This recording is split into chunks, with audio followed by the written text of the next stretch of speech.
Run when the rhythm's right. Go into the night. Grow until you're out of sight and you're out of my mind.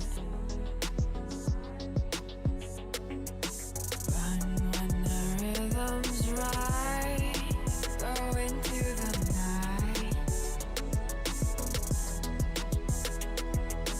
Floating as the river flows, easy as it goes to the ocean.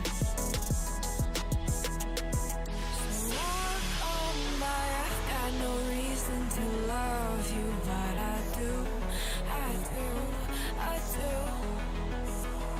So walk on by, I've got no reason to love you, but I do, I do, I do.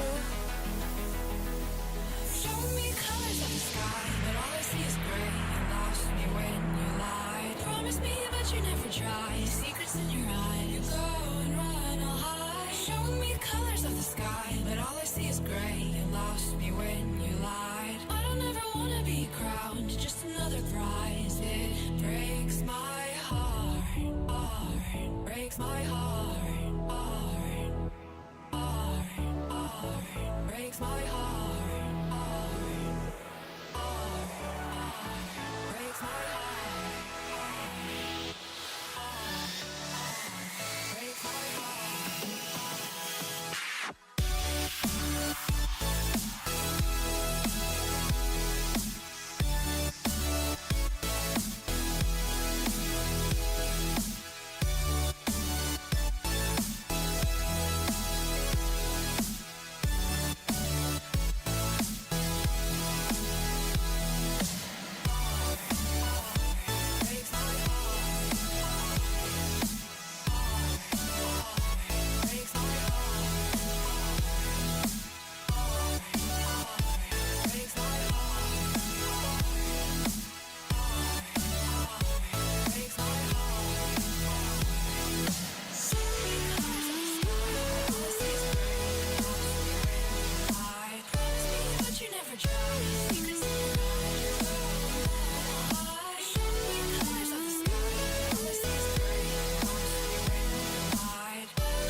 Lost in the midnight blue shadows of the moon.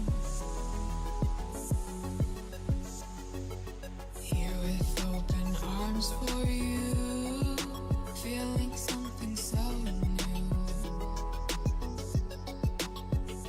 Said with me you'd reach the sun. Oh, but we were so young. Love me till the summer's done, but keep me in your heart, so I hold on. So walk on by, I've got no reason to love you, but I do, I do, I do. So walk on by, I've got no reason to love you, but I do, I do, I do.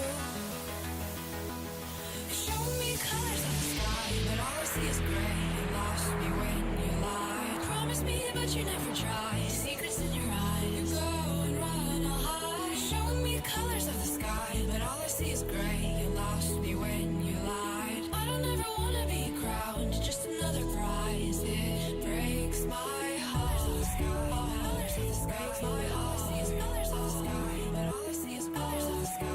Colors of the sky, but all I see is colors of the sky. But all I see is colors of the sky. Colors of the sky, but all I see is colors of the sky. All I see is colors of the sky.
Shook me to the ground now, and somehow I feel like you don't know me. Shook me to the ground now, I don't even know how. Brought me to a life that you never showed me. Coming from a locked up ghost of yourself, but you're coming from the light.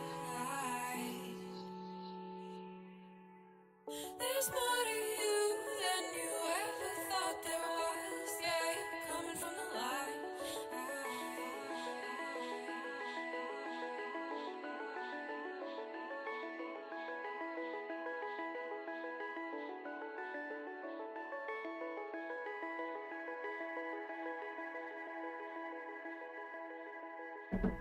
All right. You probably heard that coffee mug slamming down the table. Hope you're all doing well today. Good morning, good afternoon, good evening, and welcome. My name is Resorty, and to you, one and all, I say hello, friends. How's it going? Happy weekend. Hope things are good.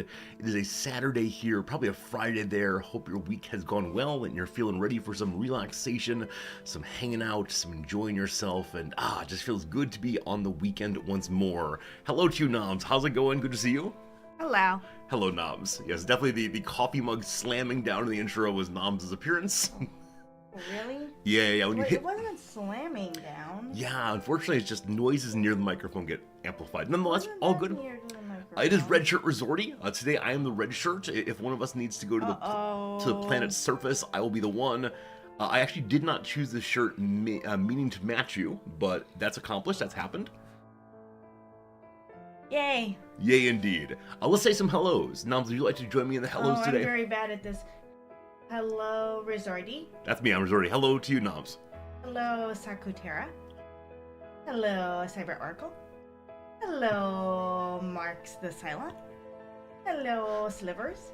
Oh, Slivers says hello. Hello, Hit People Guy. Hello, Jim. Hello, history teacher Steve.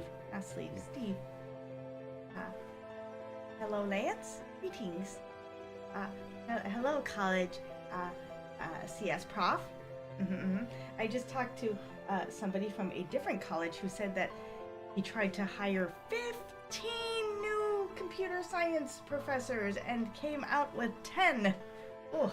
Exciting times. Hello, Odd Blue Turnip.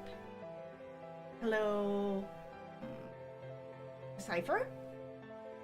Hello, Rowby Raid. We good?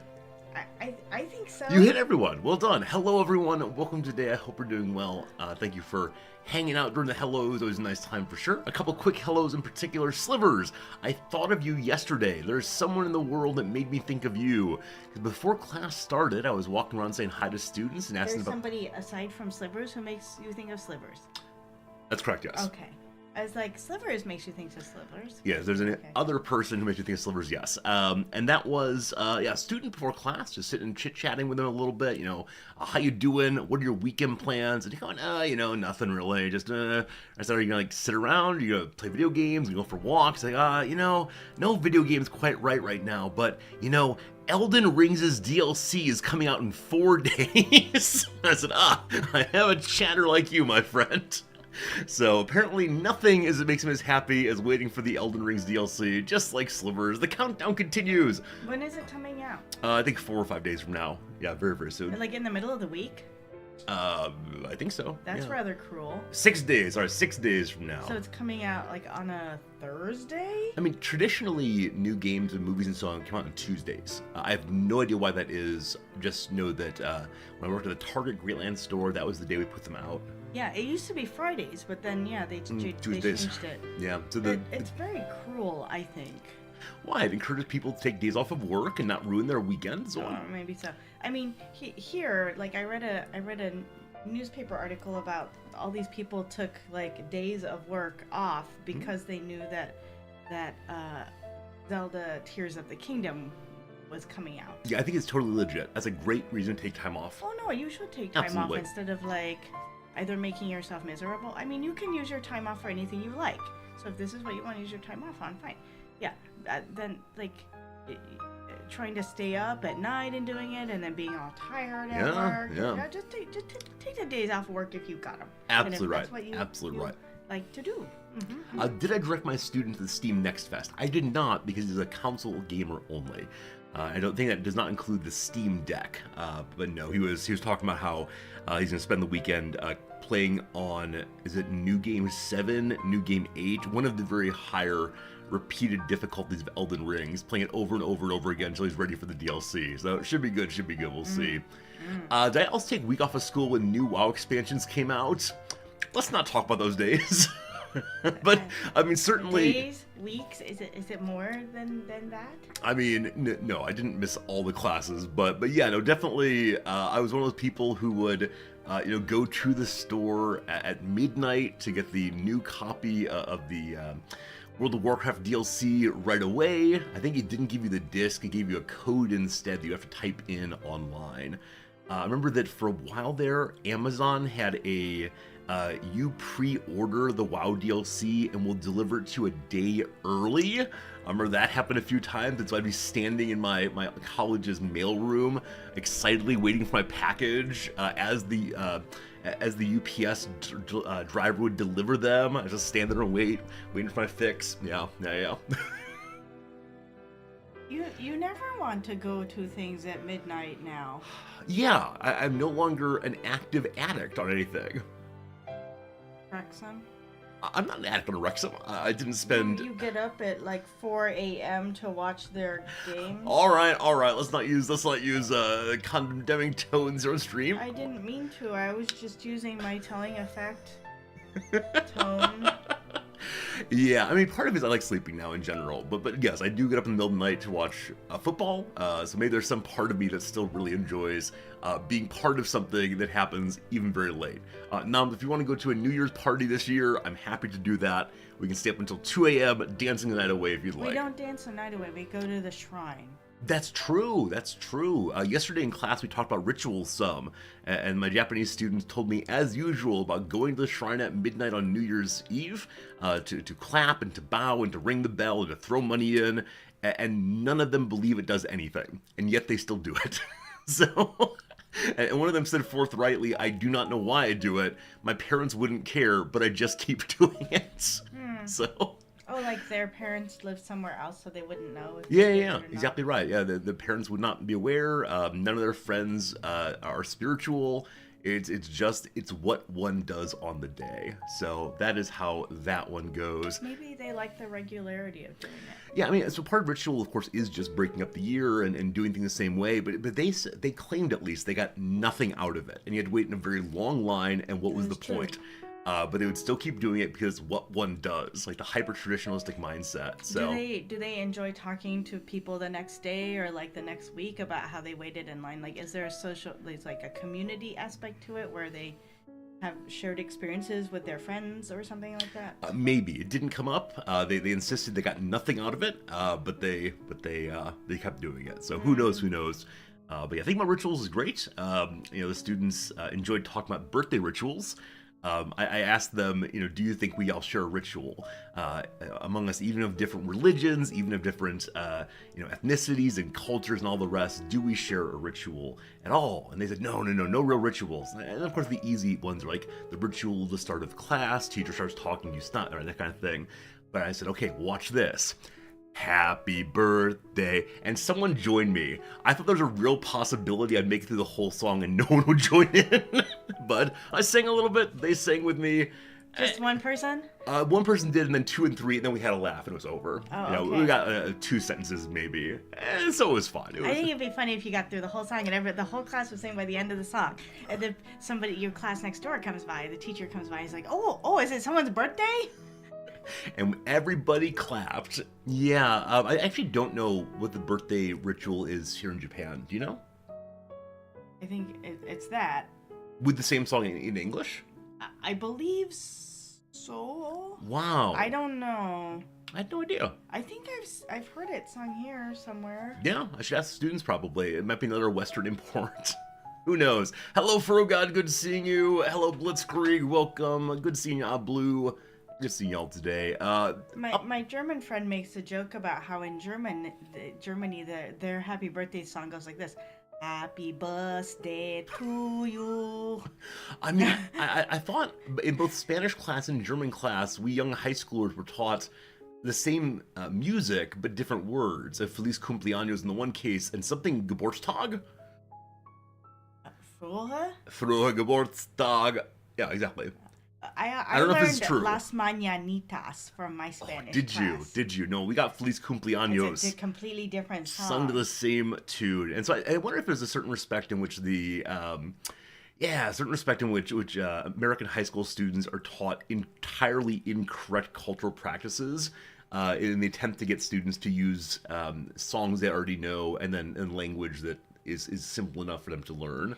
Yeah, it still strikes me every so often here where I'll see something written in English, and then above it or below it, I see it written in katakana, but the same word, not a translation of what it says in English. You said that you recently at the store you saw a brand in English was written like best value. Yeah, and then the Japanese writing was best value, like literally best value or best value. Yeah. As opposed to being any translation to Japanese. But I think what strikes me about it is that the English is so easy for me to read, and the katakana is getting easier. All right. But I imagine they do that because for a Japanese person, I think the katakana is like zoop to read it, and then the English they still probably have to think about, or some of them may have to think about. Jim says there's a traditional story about tradition of a family cutting the end off a ham for putting in the oven. That's why great grandma did it. They didn't know why they did it. I want to guess that they cut it off because that was what had to happen to put it into the pan. To make it fit? I bet that's the case. And then, of course, with larger pans and larger ovens is not needed, but you keep doing it anyway because that's what great grandma did. Something I do because I don't do it anymore, but I did it for a while because my mother does it, is for green beans. When you cook green beans, she would always snap off the ends. I've seen other people doing that too. Any idea why the ends are removed from beans? I'm not sure. I don't know. Like, I can see the stem side because it gets a little like fibrous, and people maybe don't want to eat that. But the butt side, I don't think it makes sense. I mean, it makes them uniform. Okay. I was just thinking the uniformity. When they're served in restaurants, often the ends are cut off so it looks more cylindrical. Yeah. Possibly. I don't know. Anyway, many of you are here for only one reason, and that's not video gaming, that's not noms, that's not resorty, that's not nothing except you want your update to the Brother Man Chronicle. And friends, I do have an update for you about this one. If you don't know Brother Man, he's a student who's been causing me such issues all semester long so far. He is fairly arrogant, he is fairly rude, he's above it all in some way, and we've had some tension, we've had some trouble. I won't go through the entire thing, except for recently he had a complaint made against him, which went to Noms here, and then Noms and I had to talk about it, and yeah. He's caused some troubles in a way that most students do not cause troubles, for me at least. And so, at last class, he said an email after last class saying, Professor, may we come together and have a meeting? I need some help from you. Would you talk with me? And so we talked back and forth on stream about this on Wednesday, I believe, maybe yesterday. And many of you said, this is a trap. This is a trap. It's a trap! It's very good. It's very good. Are you a fish man? Yes, indeed. That's the point of that reference. I know. It's the second time in like 3 days I've made that reference. That's pretty often. Yeah. Hip current reference. Good. So to definitely, you said he might be a trap. He might be trying to cause me some bad problems. Might be like secretly recording me saying good, awful things, etc. But I sent him an email saying, you know what, let's go ahead and meet. Let's meet in this room. It's right next door to the classroom. It is kind of open to the hallway, and so if anything creepy happens, there'll be people nearby. It's fine. And so in class yesterday, he was okay, a little bit extreme edgelordy conduct as usual, but nothing so bad that I couldn't deal with that. And then after class, we went and we sat down, and I was braced. I was ready for a difficult conversation in which he was, trying to be antagonistic or trying to get me to say something he'd report to the dean on or whatever else. And it started this way. Professor, you seem like you know things, so how do I break up with someone without making them feel bad?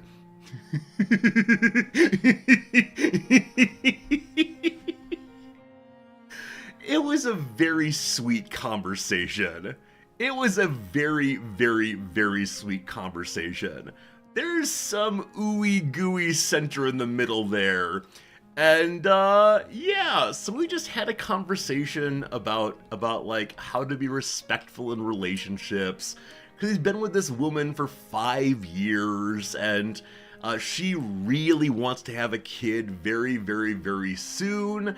And he is much younger than she is, and doesn't want to get married, and doesn't want to have a kid. But he likes her a lot, but doesn't want a kid. And it was like a really sweet conversation. And by the end of it, he felt more confident in what he had to do. In particular, because we agreed that he doesn't need to come out and say, "I don't like you, go away." But instead he can just talk about not wanting to have a child, because you can't have half a child, right? She really wants it, you don't. That seems to be the whole conversation. And so instead of saying like, oh, we're against each other, just simply say we have different life goals, our lives came together, and now they're going apart. And so, yeah, I think that part was pretty nice. I think that part was pretty nice. This is not the plot twist you're expecting. I know, me either. Yeah. But this happens to you a lot, where male students in particular come and ask you for dating advice. It's true. And like dating or love or romance, topics like that are not really part of my class. You know, they'll come up as examples in passing about this and that, but no. I was thinking you're like, it's like, yeah, you're like my favorite Dan Savage, but for like 20-year-old boys or something like that. Yeah, I don't know. I mean, I don't exude a like having it all together attitude about absolutely anything. Maybe that's why, though. It's not like people don't go to Dan Savage because he has it all together. Yeah, I don't know. It was a nice conversation, though. It's the kind of conversation I'd happy to have with any student whatsoever. Let me offer for one last bit of the story, and then we'll go to Nam's take on all of this. So this morning, so let me say, at the end of the conversation we had yesterday, I said, hey, by the way, while we're together, I need to talk to you about something. So just so you know, some of the things you've been saying in class recently, not okay. You've been pushing the line a little bit on the things that you're saying. Clearly, in some cases, to get a reaction, and he nodded, yeah. And you know, a couple times you've said things that have really been upsetting both to me and to other students. And so you know, there has been a complaint lodged. Some of the students were so unhappy, so concerned what you said, that they did go to the dean. And she has reached out to me, and we've talked about it. Now, he does not know that we're married. So I told him that I need you to please be more respectful and careful and thoughtful, or else there will be more complaints. He said, okay, Professor, I'm so sorry. I understand. Please apologize to the people who I hurt. I'm like, okay, fine, good, whatever. And so this morning I woke up to an email from him saying, thank you so much for talking yesterday. It has been helpful. As far as the topic of my misbehavior, I'll be much more careful, not because I found a sense of morality, but because I don't want the dean to bother you. Is it possible that he has me confused with my boss? I mean, it's entirely possible. I just thought it was funny. I think it'd be funny if he went to my boss and was like, I am so sorry about...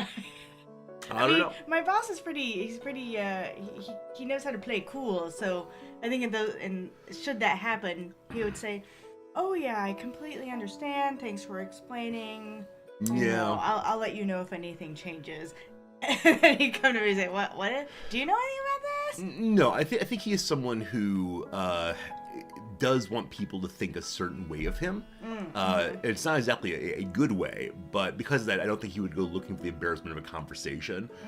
So CS Prof asked, the fellow professor, Nams is now digging underneath my table. What are you doing down there? I found a fan, which is going to become useful now that it has become hot again. There is a fan. If you want to, you can cool down chat if you want to.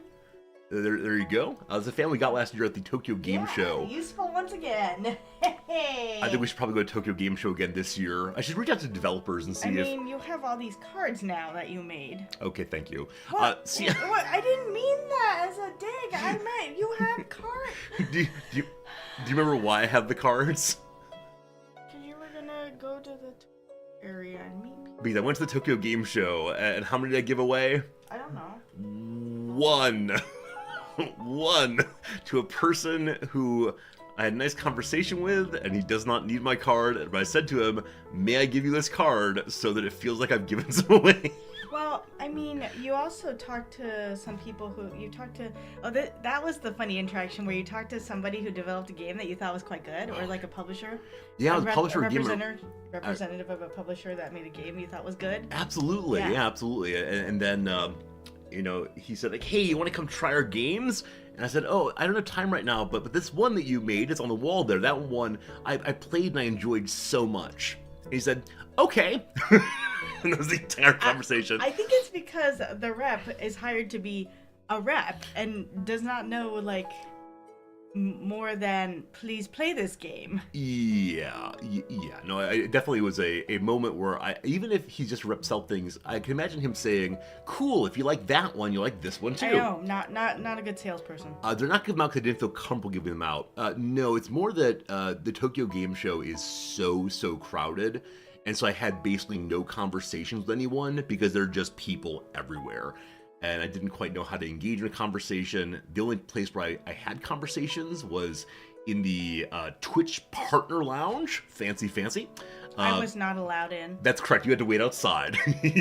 But in there were people who spoke Japanese, and I would give, like, the best Japanese I could, and that was the end of our conversation, and it felt strange offering cards in that context. You need to take the business Japanese, or they call it Japanese for work purposes class from our word. But I don't know the relevant words about streaming at all. I don't even know the word for game, honestly. What's the word for game in Japanese? I don't know. I mean, it depends on the context, I guess. I'm surprised that's not a word you have in mind. I mean, there's geimu. Geimu. I've decided this language is just speak English and go ooh. Like when you were a kid, though, and your parents would say, like, hey, go play a game, or you want to play a game with me, what would they use? I don't know. You don't know? No worries at all. It's not coming to me. But fellow professor CS Prof is curious, what is your take on the entire Brother Man saga? Okay, yeah, because I was going to shift from Tokyo Game Show so crowded to Tokyo so crowded, but before that, okay, I will do my take on that. My take on it was so I talked to the students with the complaints.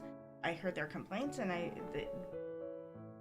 one of them said, I don't know what can be done because it was an anonymous activity, so I don't know who said it or who wrote this thing, so I don't know what can be done. I said, well, and the other person said that they felt pretty sure they knew who did it, but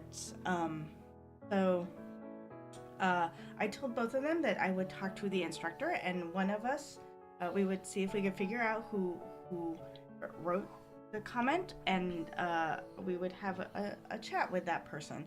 Both of the students were pretty they were both pretty, like, not chill, but, like, they didn't want the student to get kicked out of class. They weren't ranting and raving. Yeah, they didn't want the student to get kicked out of school or anything. It was more just they would rather it not happen again in class. And so I believe that by your talking to the student yesterday, we have now fulfilled our obligation, our promise, and you could tell those students that he understands and that he has apologized. Yeah, I'm planning to send an email tonight to the three of you. We'll see how it goes. Jay, thank you for the generous resubscription. Jay6971, thanks for being with us. Appreciate you using Prime Sub. Also, friends, I should mention, there's an ad break coming up about 30 seconds. We're just going to talk through this one as usual. But just in case you suddenly have us disappear and instead someone trying to sell you a, camera or a credit card or some gamer-fueled drink, it's not me, I swear. I swear. Yeah, I mean, I think it's the case, Nams, that you said that you have had some students before who are trying to be like the classroom jokester, but probably not someone of quite this kind. Oh, well, like, I personally... Yeah, I mean, we've both had some students that are like that, right? And I think usually I read it as a defense mechanism, right? Like, oh, I'm just gonna say funny stuff. Yeah, I guess after yesterday's conversation, I can add a little bit more meat to the bones of the Brother Man idea. Here are some things we know about Brother Man now. He lives in a fairly wealthy part of Tokyo, in a condo there that was purchased by his parents. He's from an incredibly wealthy family in the place that he's from, and I think we used to call this affluenza. It seems to me that he is someone who has not been put in a place where he has to think about moral concerns. I think he gets basically anything he wants to without any real thought about the consequences of the same. So that is a little strange and difficult for me to deal with. And it's the kind of thing that's not going to be fixed in one semester. It's not the kind of thing that I can help with that much, other than just to remind him that other people are real and remind him that other people feel suffering in important ways too. But yeah, I think his greatest suffering is, oh, do I need help with my girl? I mean, I think it's the case that breaking up with one's girlfriend is a I real do. deal. And also, I think it is. Yeah, I think he feels it as an actual thing, and he's trying also to be considerate to her. So I am kind of making fun of him, and I know it's not. It's okay to make fun of him. It's okay. He's not a real person. He's just a character, and that's. Maybe he's watching Twitch right now. Maybe he's writing it all down. Oh, I was thinking maybe he will then understand what it feels like to be made fun of for someone else's entertainment. Very good. I don't think I'm making fun of it. I think I'm giving updates. Oh no, I am. I see. I mean that. Yeah. I mean, we'll see what comes. By the end of the semester, we'll see what happens. How Salvador, his grades? I mean, brother's missed a tremendous amount of class so far. Enough class I thought he had dropped. He's. Talk to him about that part. I did not talk about that part. He's missed at least a third of the class so far. So his participation grade is missed in a decent chunk at least, and participation is ultimately 30% of the course, so that's a good amount. We'll see how he does on the assignments. He hasn't turned in one of the 2 weekly assignments so far, so there are some elements missing. If I had to generalize out from the from the first few weeks here to the whole semester, he's definitely failing. But I don't know. I believe in the possibility of redemption, and so we'll see. I mean, if I were a betting man, I would not place great bets on it. But it's what it is. And summer's a weird time. Summer's a weird time where if you miss even a small amount, you've missed a tremendous amount. And so we'll see if he recovers from it. But that's in some measure independent of the question of like what I want for him and hope for him. And I hope he just comes to recognize that other people are real too. That's that. Yeah, maybe he'll come out the other end being a better human being. Cyberpunk is very, very sad. It's very, very sad. Yeah, wealthier families can just pay for people's needs and ignore all the problems. Mm-hmm. That is absolutely crazy, Cyber-Oracle. Mm-hmm. Yeah. I mean, I'm not from a super wealthy family. Definitely there was not the ability to get everything I wanted to all the time, and so I can't imagine what it would be to have that, and then for someone to be able to say, "Go away, we're not dealing with you anymore," but here comes the money still. And I've had 3 or 4 students like that this semester already. I don't know how wealthy their families are, but talking about how they maintain familial obligations exclusively because of money. And that feels so sad to me. Like, I know it's a common theme, a common trope, but yeah, when I talk about, like, do you think you have obligations to your parents? In Japanese culture especially, it's when your parents get old, you will take care of them. When talking about that, many of my students come forward and say, I'll say that I'll look after them because I want their money, as opposed to because I care about them or otherwise. And I appreciate them being honest about it. I appreciate them thinking through it, but yeah, it's something. Naruhodo. Yeah. You said you had a topic you wanted to discuss, though. I have 2 things. 2 things to discuss, Noms. All right. Thing 1. Thing 1. Isn't there is it Dr. Seuss's Cat in the Hat? Has Thing 1 and Thing 2. Yeah. Thing 1, please. Thing 1. Hip People Guy brings up crunch wraps. Crunch wraps. I do like crunch wraps. What are crunch wraps? Well, there is a this is my favorite subject, food. There is a food item at Taco Bell called the Crunch Wrap Supreme. Oh, it's Taco Bell dish. Would you want to see a picture of it? Oh, sure. Okay, while you're talking, I'll pull it up, because I actually don't remember what this thing is at all. Crunch Wrap. It's what I always get at Taco Bell, and it is, And it is what's that? It looks like Playmobil characters. Little people. We discussed these on stream yesterday. Yeah. Because I vaguely remember. Wow, they were so offensive. Oh, are they? Look at the Texan with the big hat and the mustache. Is that offensive to have a big hat and a mustache? I mean, I think the trouble is that you said that's a Texan. I think That's what I mean. The problem was with you, not with the characters. Oh, sure. Yeah. But that's from 1991. Anyway, we talked about these because there were characters in the game. They now have feet. It's great. There were characters in the game we were playing that reminded me of these. I couldn't remember what they're called. And I had the 1970s editions there. Did you have any of these? A more slender look. I kind of vaguely remember them. I don't know if I had them. Maybe I didn't have them, but I knew about them. Yeah, good stuff. All right, so continue to your Crunchwrap Supreme. Oh yes, this is what I used to get in the United States whenever I went to the Taco Bell, and I had them replace the meat with black beans. Hello, video game. We don't get pictures here, unfortunately. Let's try that again. Internet. Occasionally, when you're going from overseas, websites don't like you very much. All right, it's fine. I'll go this way instead. Behold. Okay, so this is the official photo. Ooh, look, you can make your own Crunchwrap Supreme. I mean, yes, I can understand how one could make one's own Crunchwrap Supreme. All right, so this thing here is what you're talking about. Oh, yes. But please talk about it. What were you feeling about this? Why are you discussing it? Well, a Hip People guy brought it up, and I thought to myself, I miss the Crunchwrap Supreme. It is tasty. It has melted cheese in it. It's kind of crunchy on the inside and kind of baked together on the outside. It was great. I would always get it when I was driving because this is probably one of the few Taco Bell foods that you can get and eat while driving because they glue it all together. They put cheese in it and then they fold it over and put it in the grill press thing, and then it glues it all together. Yeah, this is a place where you and I differ due to anatomy, unfortunately. When you're driving cross country, you need to have your hands free to steer.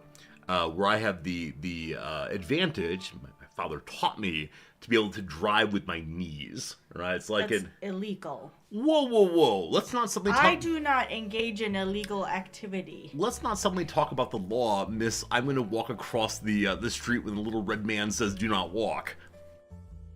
Anyway, Are you the little red man? I'm the little red man today. I'm late for my shift at the crosswalk, for sure. But yeah, so I can use both of my hands at once if need be. Now, I don't spend the entire time both hands in front of my face eating.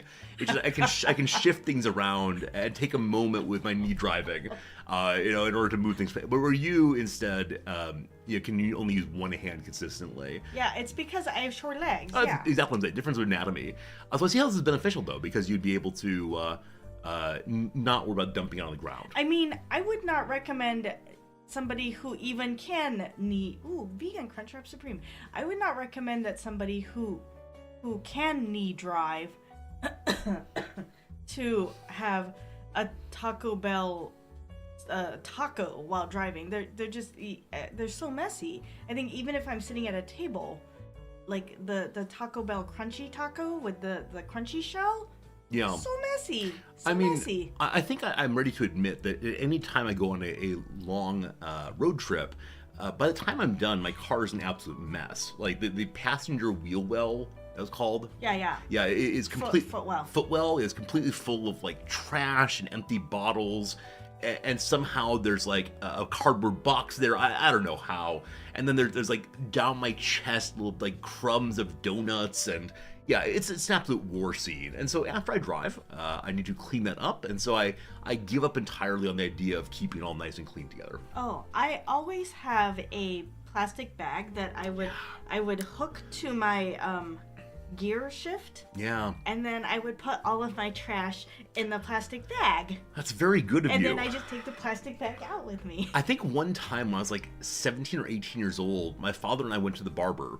And my dad had been going to the same barber for a very, very long time, to the point that he knew the barber's name and like about his kids and family, all the rest. And so I was getting my hair cut in one chair, and my dad's getting his haircut in the other chair.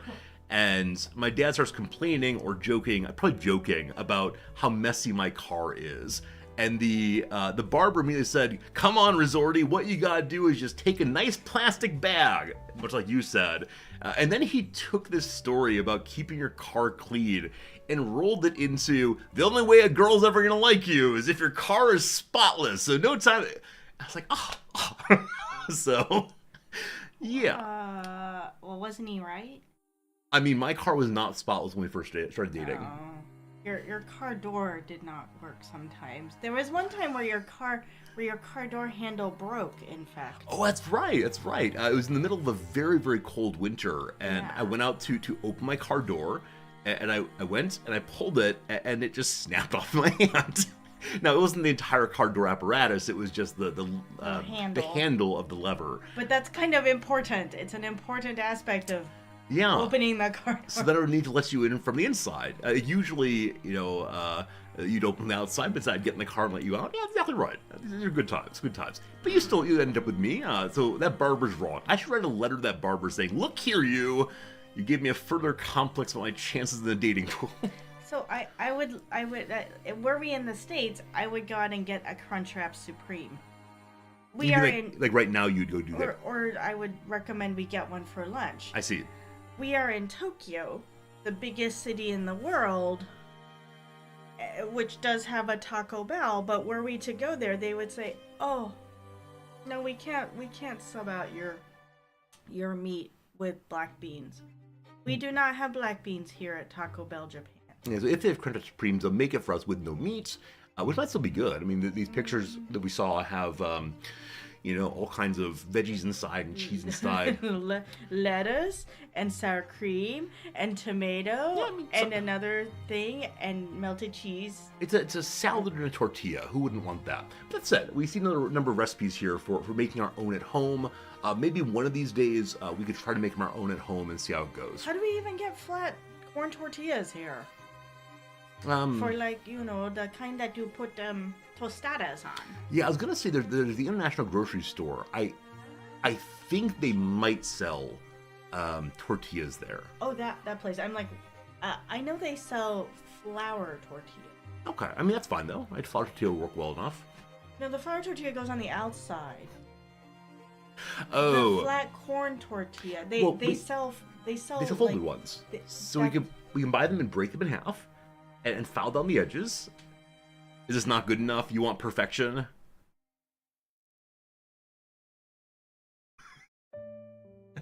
I'm terribly sorry. Slivers, just Grubhub Taco Bell. Tomorrow Cyber will get a Taco Bell. Look at you. This stream now sponsored by Taco Bell. Welcome to the Resorty Bump, Taco Bell. Hopefully you enjoyed your advertising here for sure. Unspeakable shows up saying, made it before the game started, how's Noms doing? I want to highlight, this is twitch.tv/Resorty. When you come to the channel, you say, "Hey Resorty, how are you doing?" But no, Noms, how are you doing? Oh, I think the unspeakable means like, because I am here, right? No, I'm being jokingly offended. Oh. What's up, DJ? Good seeing you, my friend. Hello. I was going to address, before we get to topic 2, I was going to address Tiger Burning's question about the bagel situation. The bagel situation is better than it probably was in like 1990 or 1980 here. However, there is a very popular bagel chain here. It's called Bagel and Bagel. Oh, I wasn't going to defame them by name, but here we go. This stream anti-sponsored by Bagel and Bagel. Yeah, Bagel and Bagel is very popular. They have various locations all over Tokyo. Some of the locations will make you a bagel sandwich. I think that's what they're popular for. They are just bread. It's just round bread. No good. But there are a couple of other bagel places that are quite good. We happen to like the New York Club, that they do a fairly chewy bagel. And then there's another one called Maruichi Bagel that makes a very, very, very chewy bagel. It might be a little bit too chewy for us. Absolutely. Yeah, but I think my favorite is the New York Club, to the point where every time we talk about this topic on stream on Saturday morning, I immediately say, "Oh, I want to get that," but I know they're going to be sold out by noon. And so I think, well, it's time to cancel stream. Well, okay, It's time time- for me to go get you your No, bagels. no. Maybe tomorrow. Maybe, I think they're open on Sundays. I mean, the other thing about the New York Club is they have 2 locations, which are not terribly convenient for us to train to, right? We have to go in and back out. Uh, if you had consented to getting bicycles, one is within decent bicycle range. It's within running range if I decide to go for like a 10K run. Yeah. It is within running range, and I can pick it up and then like run another 5K with them. Yeah. No, we can definitely go there tomorrow or sometime like that.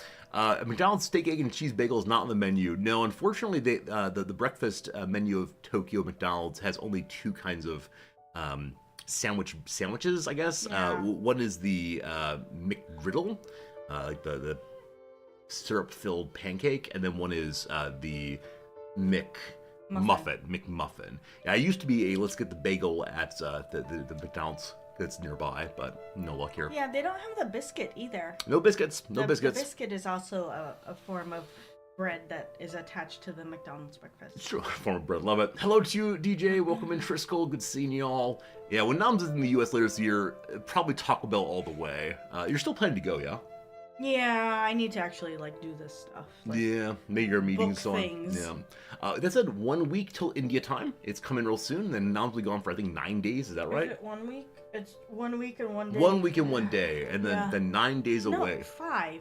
5 days away. 5. It's not even a week. I thought you were getting back on It's Sunday. a Sunday through a Friday. Oh, never mind.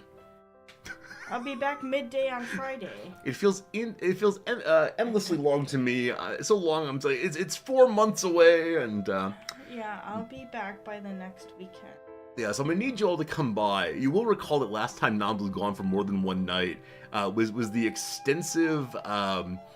The extensive therapy hour, because I had no one to talk to, and so I was feeling very lonely. And so the opening chat was about 2 hours long. It included digressions about like my childhood relationship with my parents, a decent amount of conversation about insufficiency. It was all a little much. So we'll see what happens. But the opening chat, I will not be gone for a Saturday of opening chat. No, it was in the middle of the week. Oh, okay. It was like some random Wednesday or Thursday. And I came live with nothing in mind, absolutely nothing to talk about. And then before too long, it became resorty therapy hour. So, to the point that the actual therapist in chat, started saying, "It seems like our time here is done. Let's take it up for your next session." Yeah. Oh, Yeah. It's great. I see a question from Blitzkrieg, but I would first like to talk about topic 2. Yes. Oh no. I'm gonna get some coffee. Oh. You have topics all prepared. Oh. You have topics all prepared. You're going to do great. I'll be back with some coffee in a moment. Please take care of Noms. I appreciate it. And Gary, I saw you asking earlier about cream cheese and lox here. We do have those, yes. Lots of fish. Is there lox? I don't know that we have lox here, At New York, at New York, what's very popular is cod roe.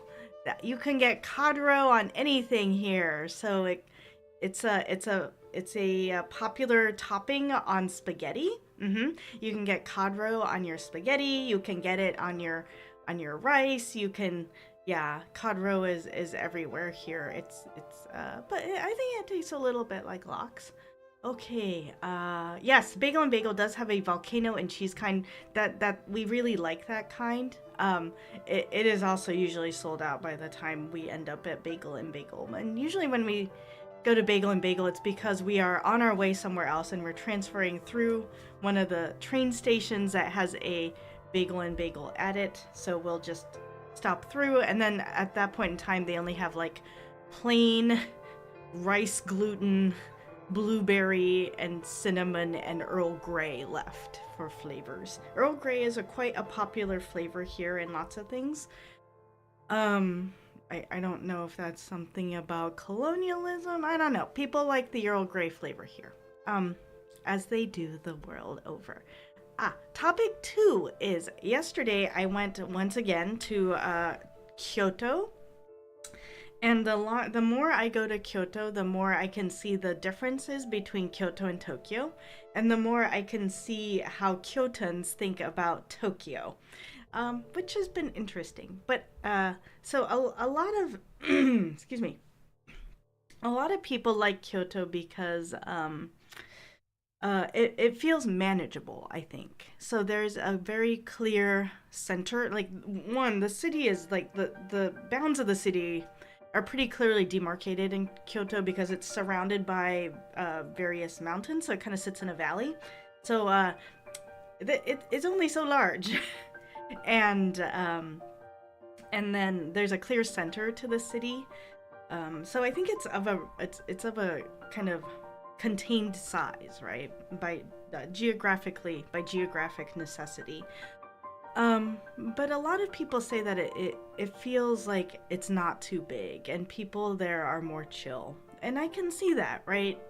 So there are some colleagues I've talked to who say, "Oh, I like Kyoto so much more than Tokyo because like it's more my speed and things like that." And even though I'm from like smaller places, every place is a smaller place in Tokyo, but I think I like that about Tokyo, that it's just like it's too big to actually understand well. Like there's no clear city center. There's like inside and outside city. Like there's like the more residential areas and the less residential areas, but even within the less residential like middle areas, there's lots of different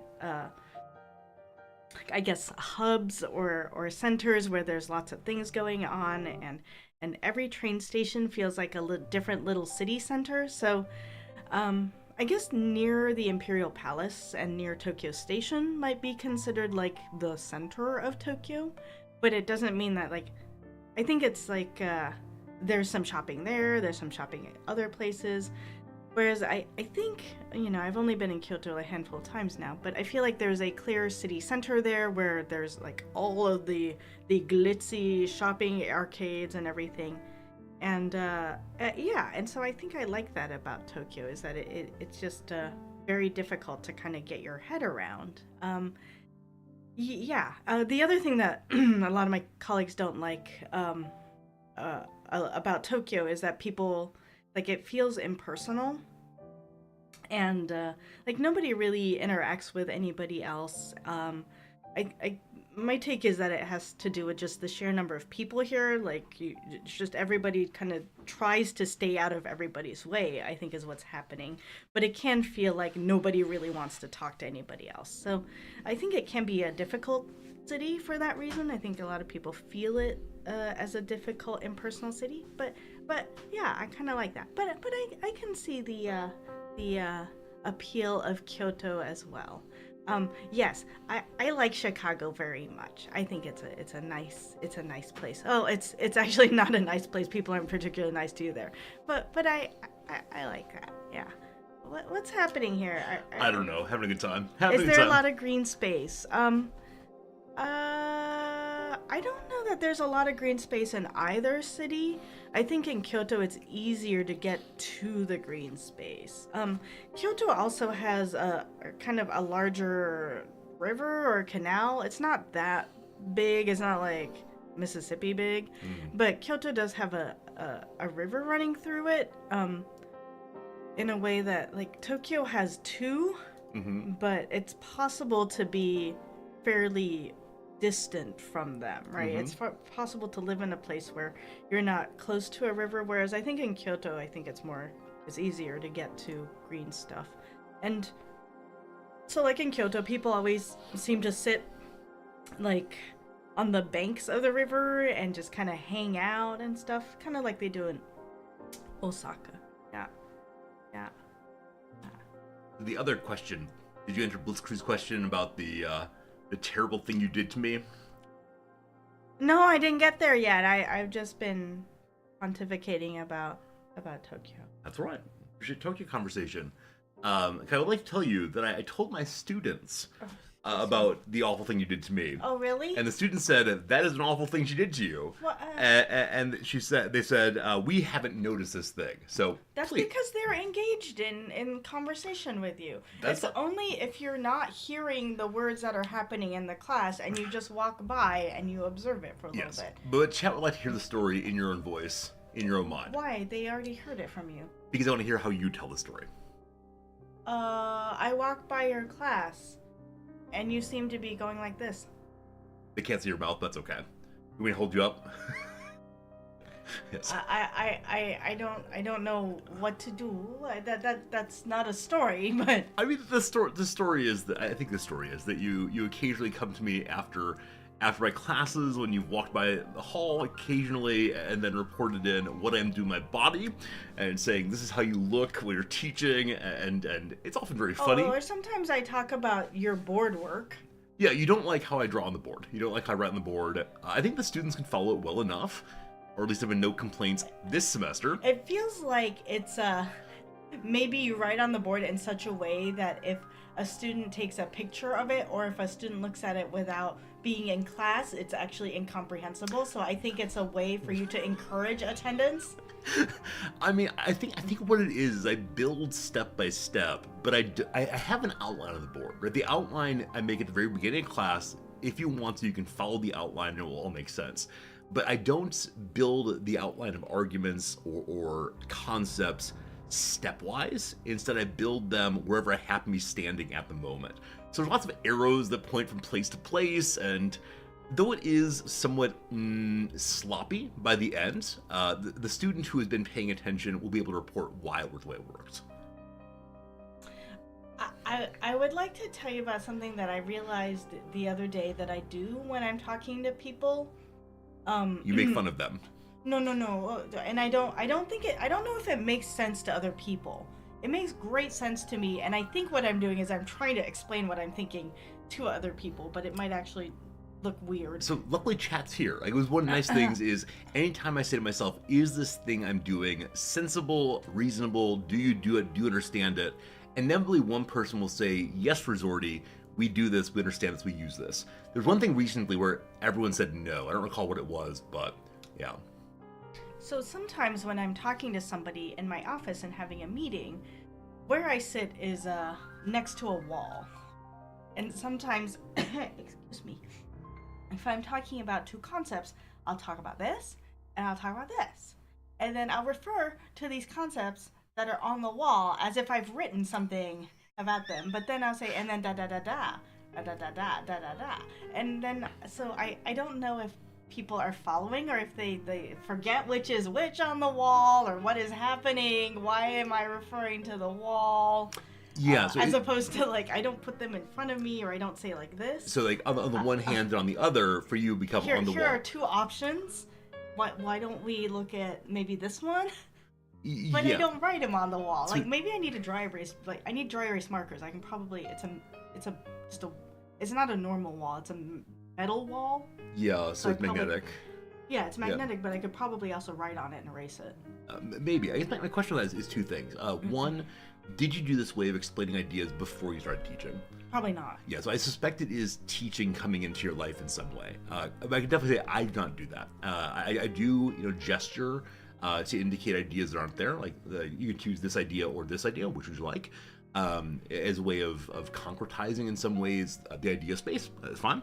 Number two, I think if you had a whiteboard in your office and didn't just have it for like here are things that Gerald talking about, but instead wrote on it while talking to people, your visitors would feel like students and probably be very offended. Because I know you do say that you think about many interactions in life as a kind of teaching. I think if you make it explicit, people will be pretty unhappy. Yeah. Hello, Bert. Good seeing you. Hello, Fernandez. Muggle, what's up? If I haven't said hi to you yet, I apologize. Good seeing you, Red Rover. Hello, Triskel. Hello, Redbeard. Hello, Sarin. Hello. Game Merchant, still good seeing you. Yeah. Go ahead. Yeah, I've heard lots of professors, faculty say that they get insulted if administrators refer to like something about what they're doing as similar to teaching, or like faculty don't like being compared to students because they think it's like demeaning or something, right?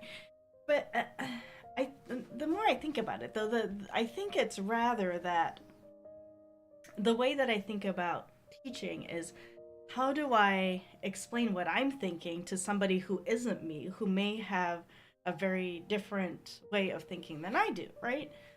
So how do I try to make myself clear in a way that we can be sure that we're talking about the same thing, when I don't know necessarily like what the student is thinking. I don't always know their background. I don't always know like how they're coming to this question or this concept. And so in that sense, I think it's like a kind thing to do, to approach talking to one's colleagues in the same fashion, right? Like, I think it's kind of a way of trying to be attentive to their context. Yeah, as real quick, it's Brackton, so good seeing you. But why don't we just say this is how we talk to people generally? Oh, yeah. This is just the structure of conversation. Absolutely. I think it's just that for me, when I started thinking that way was first when I was an RA in college, and then later when I started teaching in grad school. Yeah. Right. No, I mean, I think when you begin teaching, there's a moment of recognizing, oh, I have these ideas I need to get across, and if I just say them, that won't necessarily do it. And so you have to think about, well, what does the learner know? And that probably then makes you more attentive to all communication, because you recognize that the teaching is in some measure just a special form, a concentrative form of the normal interaction of ideas between people. Teaching is a privileged form of it, because those people have to be there and have to listen to you. You get to talk and they have to be quiet. They're captive audience, that's right. They have to laugh at my jokes. Ha ha ha. Yeah, I had a student the other day say that she appreciates the humor I inject, but occasionally it throws her out of her thinking mode. And I said, unfortunately, this class is 85% comedy routine. And she laughed, but I mean, I understand what she's saying. I understand that it does take a certain kind of attention and focus to follow ideas. That's good. But I find that if I don't occasionally insert some kind of levity, that some students get like overwhelmed by it and start falling asleep. Or I actually had a student fall asleep in class yesterday. He's a Japanese student and approached me after class apologizing. I didn't wake him up, but he knew that I had seen in some measure, and so he came apologize. Said, it's fine. I don't take offense to it, but... I have a faculty member who regularly falls asleep in meetings with me. They're not like, one-on-ones. Okay. And one-on-ones he's fine, but whenever we're in a larger meeting, I can see him falling asleep. The other day, he sat across the table from me at a meeting and was like doing this thing. But I also know that he's an incredibly energetic teacher. Sure. Takes a lot out of you. Yeah, so I wonder if he's just tired. Yeah, he's also somewhat older, so... Are we talking about the same person? MC? Oh, yeah. Yeah. He's somewhat older, so... I mean, I think as people get older, they fall asleep more easily. It's a fact about the world. That's fine. So it was one last thing before we say probably goodbye time, because we've got games to play today. The thing that I was talking to Chad about... Yeah, I keep staring at the Crunchwrap Supreme in front of me. I'll close the window so you can't see that one anymore. Buy Crunchwrap Supreme. Buy Crunchwrap Supreme. All right.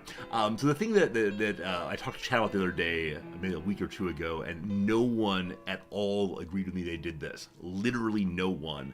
Was that when my hands are a little bit schmutzy, not like dirty, but have a little something on them, that I will wipe them on my shirt here. Oh yeah, someone said something about wiping. Yeah, it was Echo reminding me of this conversation. Yeah, and so I discussed it in detail. I said, this is the thing I do. It's not on my like nice shirts. It's not on my clothes I'm wearing out. It tends to be my undershirt at the end of the day, which is already dirty and going to the wash. I'll just like wipe my fingers right here. Again, not leaving huge amounts of barbecue sauce or anything. Just a little schmutz. And no one said that. Everyone said that is an unusual thing to do. You might be alone on this one. Yeah, I think it's a little bit funny because sometimes, especially if we're at home after dinner time, if dinner is like somewhat more, I don't know, or if you've had your little pink yum-yums. These are strawberry wafers. Yeah. Then I'll look over and there's a lot here going on. But again, it's not like staining. It's not like, pink streaks. It's just tiny little bits of wafer. It's like basically air. Yes, many of you are saying you do pants legs or jeans. I don't know why. I mean, my legs are very far away. I think that's part of it. And maybe I was raised to not put my hands underneath the table while eating, and so I only have this You have much to space. keep your hands visible in case you have like a shiv. Exactly right. Yes. Yeah, I don't know why. I have no account for this. Again, I do not do it in public. I do not do it at breakfast. I could say it's only at the end of the day once I'm into like pajama laziness mode. But Yeah. I don't know. It's okay. I occasionally like say we're never fully alone, right? Even when we feel very, very weird, there's someone out there who does the same things as us. It's possible I have found my one unique case. When people say, Resorty, you're just some guy, you're not really unique, maybe I am truly unique. I'm sure if I made a post over on Reddit, at least one person would say, yes, I do that too. Oh, my brother, I no longer have secret shame. We are together. That'd be nice. It's uncomfortable for me. Uncomfortable. Yeah, Is reaching across the chest uncomfortable? Yeah, it's a little bit like like my deltoid's a little bit strained here. Is it possible that the differences in anatomy might be part of that? You have to reach out more than I do. That may be part of it. I also have short arms. That's true. I have very long arms. Keep going. I could put it on my back that way no one could see it. Yeah, I have fairly short arms. I have T-Rex arms. That's true. Gotta do more yoga. It's true. Nam's got an email from a yoga teacher a week or two back saying, am I still in Tokyo? because she hasn't been to yoga in a while, so I don't know. Anyway, an altogether good conversation. Noms, I thank you for that. One more thing? I figured out what we should do for lunch today. What would you like to do for lunch today? I should like to take you to Shakey's Pizza. If you'd like to do that, we can do that. We just had dinner out last night, so I didn't know we were going to out again, but okay. But I think you should experience Shakey's Pizza. Would you like to talk about Shakey's Pizza briefly? My friend and I last week went to Shakey's Pizza. We didn't mean to go there. We were just walking around. Like Shibuya was the comfortable in between place between where he was and where I was, and we just met there. And then we're like, oh, let's all go around. And he's like, I am so hungry. We were supposed to meet for cake, you recall, but he's like, I'm so hungry. And so we're walking around. He's like, American Pizza Inn. Let's go there. And I'm like, okay. And it's a pizza buffet, which I have not seen in a long time. Yeah, definitely the Midwest was popular with these things. Yeah. America loves pizza buffet, but it's actually an American chain, Shakey's. Yeah. Those of you who are in the California region may have heard of this. It's in California and the Philippines, and there is a location here. And I figured this out later, right? I looked it up later, but I walked in, I'm like, this is so American. It's because it's an American chain, but it has like the stained glass, light fixtures. Like a Pizza Hut. Yeah, like Pizza Hut. And then it has like the vinyl red and white checkered tablecloth. It's very American. It's standard pizzeria. Except the food has a Japanese twist. So the Kadro pizza is here, and Japanese curry is here. And corn, lots of corn on the pizza. I don't remember. They have like 6 different kinds that you can get. Cool. I would look forward to the cheese. Yeah, I was gonna say most of which is meaty, but you can pull off the meat. That's all right. But they also have the popular tomato and anchovy pizza. Yeah, so we went to a pizza buffet in the U.S. once or twice before, over the course of many, many months, and it was a, what's it called? Like Pizza Ranch. Pizza Ranch is called. Oh yeah, Pizza Ranch is famous because of the presidential election, right? Oh, it's time for people to be eating Pizza Ranch once again. I see. Real quick, hey, Supernova, thank you for that subscription, my friend. I really appreciate it a lot. I'm glad you're enjoying hanging out with us and spending time with Knobs especially. My sense is that any subscriptions we get in the intro on Saturdays are entirely for Knobs. So there you go. I'll be spending that using that to buy some Shakey's Pizza today. Thank you very much for your generosity, though. Yes, Pizza Ranch is a Midwestern staple, and one cool thing about this particular company is when you go inside, when you sit down at the table and they say like what drinks do you want and so on, they also say what pizza do you want. So you're allowed to order one pizza. Oh, it's more than one. You can order as many as you want. At least one pizza, but possibly infinite pizzas. You're allowed to order this, and they will come and make that brand new pizza for you and then give you a few pieces and then add it to the buffet. So the buffet is not just pre-made pizzas of a standard size over and over, maximizing profit probably, but instead whatever the people who are there want. And I really appreciated that. In part's a way of guaranteeing that there's one that's non-meaty, way of guaranteeing that whatever I want is there. It's pretty cool. I don't know if Shakey's has this. I didn't bother to stand there and read, but they do have like, so where the pizzas are on the buffet is next to where the man is making the pizza and the oven. And then there was like this little piece of paper. It wasn't paper, but it was a sign. Yes, that was on the, like, you know, there's the glass that protects the pizza from people coughing on it. There was a sign on that had like a list of all the toppings and stuff. So I don't know if you can order a particular topping, a pizza from the man if you want. That'd be cool. Yeah. That'd be very cool. Yeah, definitely look into it. I was surprised that there were not more foreigners, because it's in Shibuya, which is a very big tourist area. Sure. And maybe people say, though, we have pizza at home. I'm not going to go to Japan on vacation and get pizza. I think it's also like on the second floor, so it's not super visible. Yeah. Anything on the second floor, I mean, it is rightly so that rents on the first floor cost way more than the second. We are on the first floor. Rent here costs more in this room. We're also on the second floor and the third floor here. Up it goes. But you have a nice window from which you can sell things. Except for our lease explicitly says we may not sell things from the first floor. Yeah, so it's the kind of window that one could open up and set up a little like counter possibly and heckle the people going by. Except we're on a dead-end street, so we wouldn't get much traffic. Very little traffic. The first floor is most likely to be robbed. Oh no, they're going to take my computer. I do leave the front door unlocked at times, as long as I'm not leaving the ward. And occasionally, when I forget to lock the door, and we leave the ward, when we get back, Nams will say, I hope they didn't steal the cats. I hope they didn't steal your computer. And for one brief moment, I forget that I'm in Japan and imagine, oh no, they've stolen all of you from me. But no, it's always here, thank goodness. Two more things about Shakey's Pizza. Two more things. One, they also have mac and cheese. Not mac and cheese pizza, just mac and cheese. Oh, nice. And then they also have two, it comes with nomi hodai on their drinks. That's all you can drink. You can also have nomi hodai.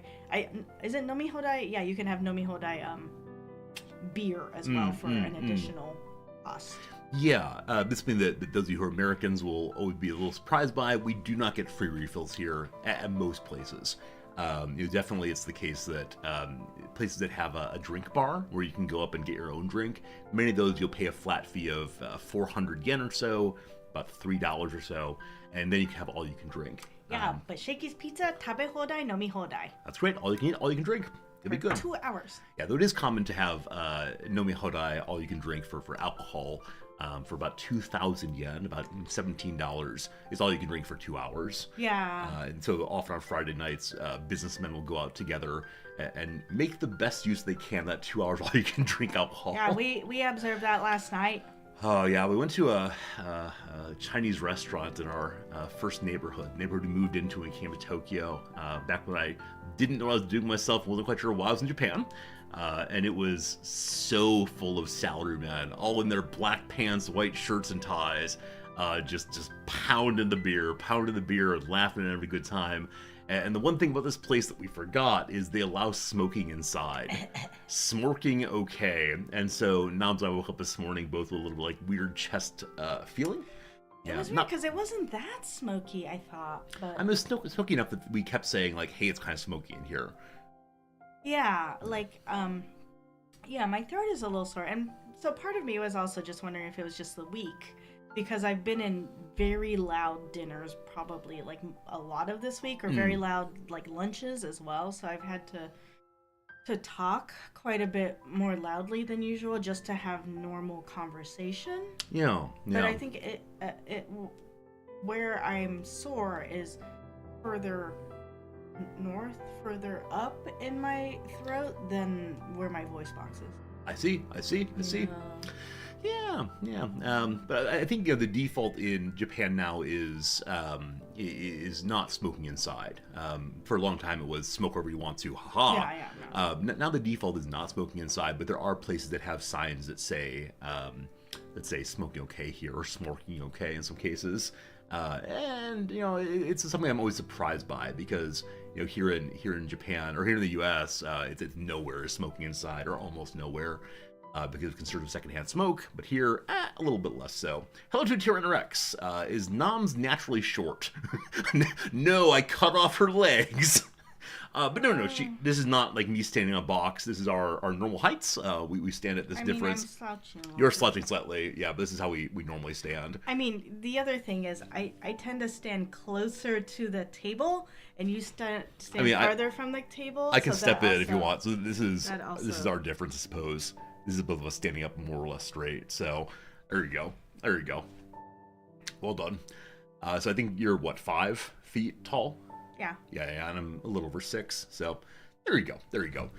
What was the question here? Do salarymen express themselves through ties or are they solid colors? Yeah, we do not believe in expressing anything if we're salarymen.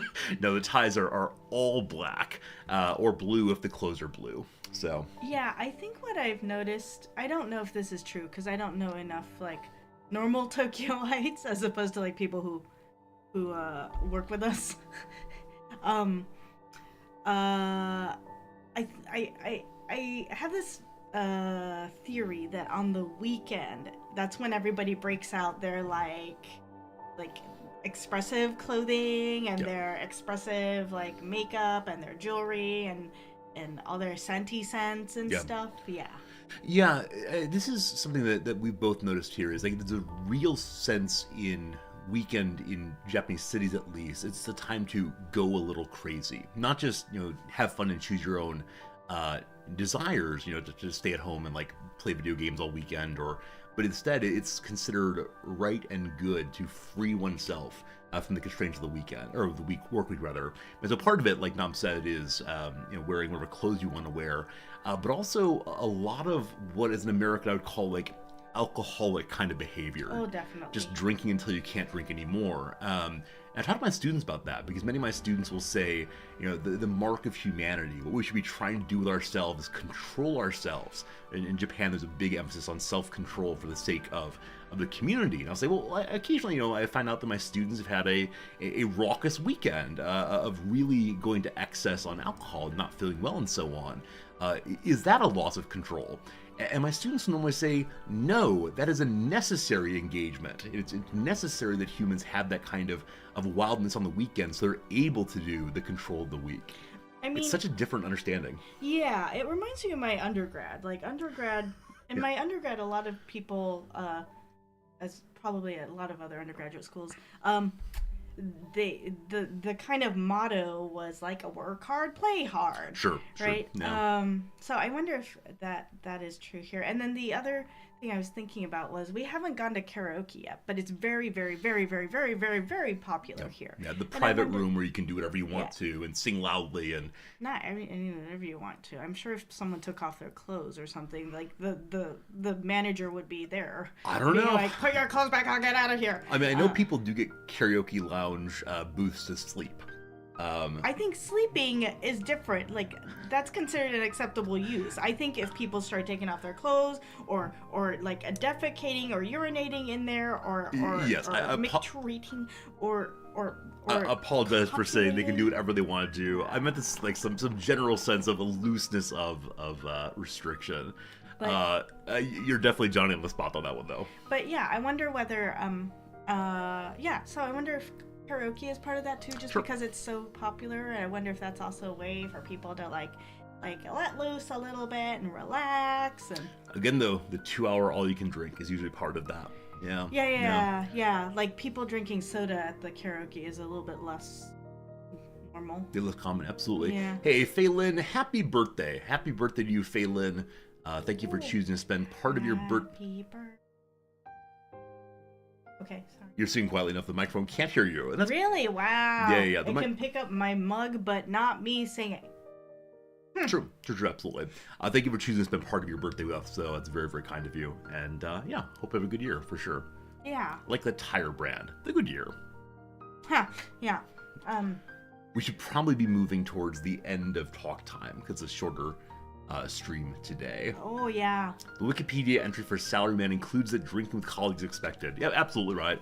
It's changing, but yeah. Yeah, it is changing somewhat. There's been increasing attention to what the Japanese call power harassment, which is not a thing in the U.S., but expectations that are set of inferiors by superiors that are not part of job duties are something that people are very concerned about here. And so it's like the common example is if a superior says, you really should eat some spicy curry, this is seen as harassment because by the nature of the hierarchy, you might be expected to do this thing that you don't want to do. Where the US, it's very easy to imagine an inferior, an employee saying, nope, I'm good, thanks. We don't really do it here in Japan. We do, but Japanese people don't really push back in that way. Have I power harassed my boss by asking him how he's going to eat food in India? Because he does not like spicy food. You can't power harass up, I understand exactly. it. It's only power harass down. That is true. So, which I think is interesting because you can power harass up, actually. Yeah. It's not, maybe it's not power harassment, it's just harassment, right? Yeah. If I regularly made fun of, like, if I were like, oh, you can't eat spicy food, that would be, not in Japan. I mean, just in general, one can. Wait, so Cyber, are you saying in the U.S. you've had education on kind of power games? Because HR here has told me that, or one HR guy has told me this is a uniquely Japanese understanding. The term power harassment is Japanese, but I think in the U.S. it's like talking to people about or berating or denigrating other people for things that are not their job function, and their performance is the simple claim though that you should eat this spicy curry.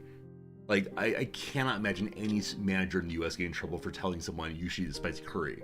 Because the person can say, nope, I'm good, thanks. And that's the end of the conversation. I think it depends. Because remember, at my last institution, I have a colleague who is male, is not super tall, and is also bald, right? Sure. And he used to talk about how people would think it's always okay to make bald jokes, but like nobody calls out the bald jokes. And also I think because he wasn't as tall, like maybe that was something that would come up in conversation too. And he's like, how come it's okay to talk about how I'm not super tall? Yeah. I have wondered, what amount of his fairly aggressive personality is a response to his height, because he came off as kind of aggressive to me the first time we met. Like, it wasn't a big deal. I was fine, whatever. He is, I think he's kind of aggressive. Yeah, it was surprising. Anyway, he is also from Chicago. Right?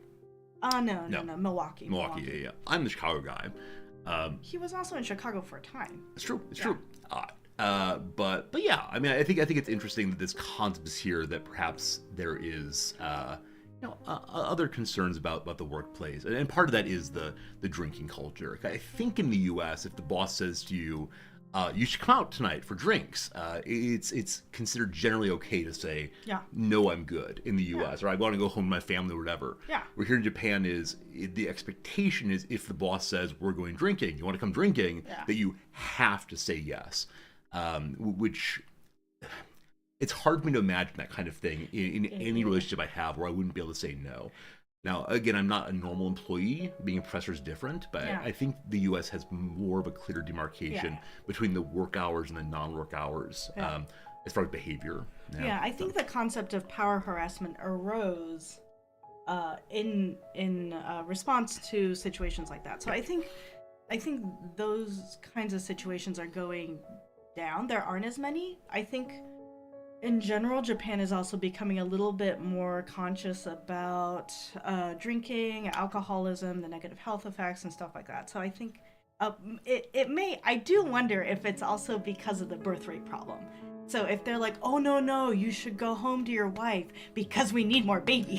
Yes, right? Go out drinking wildly with your wife, lose all inhibition, have some kids. But yeah, I mean, the thought that you're spending huge amounts of your evening with your work colleagues, expected to do so, and not at home with family or building relationships, romantic relationships, I can imagine the government has a compelling interest in trying to fix that. Yeah, I think it's funny that the government, it's not because it's just unhealthy, but it's more like, oh, well, we have a birth rate problem, so maybe we should discourage drinking with colleagues and power harassment so that we can have more babies. Yes, we need more babies. Maybe so, maybe so.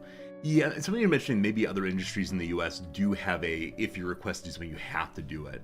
I've just not worked in that kind. That's what I've only Other had. duties as assigned. But never anything outside the work hours, right? Never anything in the evening you have to go have a drink with the boss. They may have gotten lucky and have good bosses. Maybe it's just not common in academia. It used to be. Like definitely in academia, traditionally, senior professors would set a lot of the department culture. Yeah, that's true. But it's not been that way while I've been a professor at all. So Yeah, and I think that also is something that has changed, right? It used to be like in the 70s and 80s, I think, where like people would do things because they were afraid they wouldn't get tenure. Yep. Because it was voted on by their senior colleagues. Yep. Whereas now I think like people say, no, you can't like make your junior colleague carry your slides around and like do all this other stuff. go mow your lawn. Yeah. Absolutely. Yeah. Absolutely. All right. Good talk time. Noms, I appreciate you. Geo Racer, good seeing you. Ohio gozaimasu for me. Konbanwa for you, I assume. Good to see you. Danny Boy, welcome in. Waiting for this game. Endzone 2. Yeah, we played Endzone when it first came out. Yeah, it's called Endzone, which sounds like it's a football game, but it's instead about building a base and community and colony in a world that is falling apart. Gio saw Noms in the preview and had to come by. Yeah, Gio doesn't come here to see video games anymore. Gio comes here to hear stories about Japan and talk to Noms. Some people come to Twitch for video games. Other people come to Twitch for talking to Noms. For being in Just Chatting Directory. We are not in Just Chatting We're not Directory. in Just Chatting Directory. It's how it Sorry. goes. But Sorry, that's people. I should probably do that on Saturday mornings. Oh well. Yeah, but yeah, we're gonna say goodbye now. I think not we, but one half of we are saying goodbye now. I think. So long, farewell, auf Wiedersehen, goodbye. Da, da, da, da, da, da. I was gonna give you the adieu to you and you and you. Okay. You come for the pregame chit chat and the commercial break crosswords. Yeah, I know. I know. It's like I'm a chef and I say, look, I've poured my heart into preparing this lovely lasagna. I made you all a lasagna. And you say, no need for lasagna. I'll take the French fries. I miss lasagna. We can easily make lasagna. I know the kinds of noodles that are needed for that are sold at the... I know. This is my problem with lasagna, regardless of where I live. It takes a long time to make. It takes a long time to bake. And it makes a lot of food. Yeah. I bet we could do some Sunday just lasagna time, right? Just lasagna time all the way through. And yeah, I'd be interested in doing that for us together. It'd be nice. And then we could have it throughout the week as the food we take to work, possibly. All right, Noms is now pretending to sleep, and so that's the part where we pretend that she's left so we can pretend to play video games now. Yeah, thanks for being here. It's been a lovely, lovely time. It is the case that we have 2 minutes to the ad break, so we're going to go ahead and pull up some games and talk for just a little bit, and then after that we will do a quick little crossword break and see what happens. Many people are saying you can check the lasagnette or stovetop lasagna. Oh, stovetop. Mm-hmm. Yep. We've once again found our way to your favorite topic, the food. But yeah, maybe we'll look into that for tomorrow, or maybe how about when you get back from. Oh, I don't know if we're talking about the same stovetop. I'm talking about like. Oh, I'm sorry. I confused stovetop with Stouffer's. Stouffer's lasagna, I thought, is what we were talking That's about. the pre-made one that you put in the oven and it heats up, and you can eat it in 20 minutes. Yeah, and then Yeah. sometimes you can buy like the little ones. They have them in like little size. Yes, we don't have that here. That said, there is 7-Eleven lasagna if you want something similar. But it has grilled meat in it. It does. But I have an idea. And this will be the thing that is used to push you away. Because I was getting ready to talk about how I had Wagyu beef the other night, and then I had stomach cramping. Yeah, despite the fact that we are ostensibly vegetarians, Noms will regularly eat like once a week. So we had some fancy meeting, fancy dinner, and they serve her meat. She's like, yum, yum, yum, meat. Absolutely, because we don't make scenes. Anyway, how about this? Noms, you're getting back on a Friday from India. How about on that Sunday, you take your time to do anything you want to relax from your India trip, take a bath, go for a walk, whatever, and I will make lasagna. I will get all the pieces apart and do it myself, and we'll have it for dinner, and that'll be lovely. Well, we can discuss that later. Oh, that's fine. But... My colleague who has been to India twice said that he's had the best food there. I'm looking forward to that. Look forward to hearing stories about that. I will not be able to taste them, but maybe I'll take some pictures and show me. Oh yeah, maybe I take photos and I can take photos for a stream. That'd be nice. Too. We can have slideshow of my vacation. Absolutely. Except it's not a vacation, it's India. a working vacation. But they're gonna take us to the Taj Mahal. I'm really looking forward to it. So an ad break is coming, friends. The second ad break is coming in live for an hour and a half. The talking continues. That's just fine. I guess we'll talk through this ad break also and then get crosswords in next ad break. Friends, Cert, it's good seeing you. Hope you're doing well, Cert. Hope things are wonderful for you. It's good to see you all. What time is dinner here? I mean, we're Midwesterners, so we tend to eat dinner a little early, 5 or 6 o'clock perhaps. And yeah, we gotta start twitch.tv/noms. Noms does have a user account. I think she's still subscribed to the channel, which is very, very funny to me because we take money out of Noms' bank account and give 3/4 of it to Rizori's bank account. Well, and it's in US dollars. It's taking it US dollars. We don't have that many of them now. Anyway, Noms, I'd like you to talk to this ad break, and then I'm gonna get one more bucket of coffee. Oh, wow! I've never been asked to hold down the fort twice in Absolutely. one. So I'm drinking so much more coffee because you're here. Because when you're talking, gosh. I drink the coffee. Oh, anyway, gosh. one last conversation time, and then you're gonna go away and we'll play video games. It'll be glorious. Okay. Appreciate you, Noms. Appreciate you. Okay. I think I was gonna talk about India. Oh yeah, we my lovely manager, office manager, reserved us global Wi-Fi yesterday. So we will pick up a global Wi-Fi hotspot device and take it with us to India. This is the first time I've done something like this. I don't know if any of you have experience in this. So that will be interesting to see how it works. Yes. Also, along similar lines of thought, I am in the middle of trying to change my mobile phone plan. And because we are foreigners in Japan, it's taken, I don't know. We applied one time about a week ago, and we put in the wrong form of identification as our documentation. And so I had to cancel that. And then I had to redo it and put in another form of identification. And then now I think I've been contacted to verify that form of identification with another form of identification, which is my passport. But hopefully I will be able to get onto a new plan, which I've heard is very, very good and has excellent coverage all over Japan. And is fast. See, we are still on 4G because we're on like a secondary provider, and it seems that the rest of the world has moved on to 5G. What? So we are hoping to upgrade. Yay! Okay. Let's see. So let's see. What do I have to say?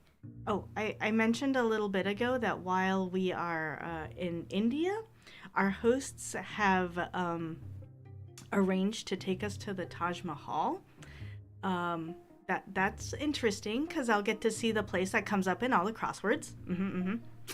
I've heard it's really, really amazing. From everybody that I have talked to who has seen it in person, they said it's really, really amazing.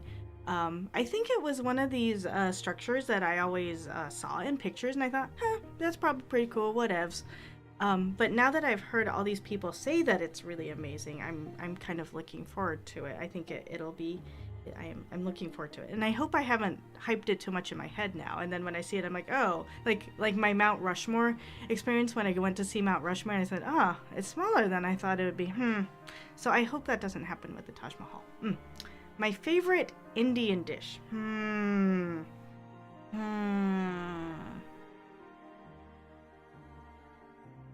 mean, I like, what is it? Butter paneer is really tasty. I suspect it's really not very good for one. It's quite creamy and a little bit spicy, not too spicy. Let's see, what else do I love samosas, which is not like a main dish, but I think they're great. I love uh, any form of dumpling in any country's cuisine. So I like gyoza quite a bit. I need to figure out how to make vegetarian gyoza. There are a few places in town that will do vegetarian or vegan gyoza. I also like pierogies; those are tasty. I also like empanadas, also tasty. Any form of carby pastry surrounding some sort of filling, very tasty indeed. Dumplings like bao, also very tasty. Your Statue of Liberty was smaller than you expected. Yes. So Kyo Mizudera in Kyoto blew your mind. I haven't seen it yet. That's one of the Kyoto sites that I have missed in my 2 recent touristy times in Kyoto. So we will have to go there. Kyo Mizudera. I've heard it's quite touristed now. Okay.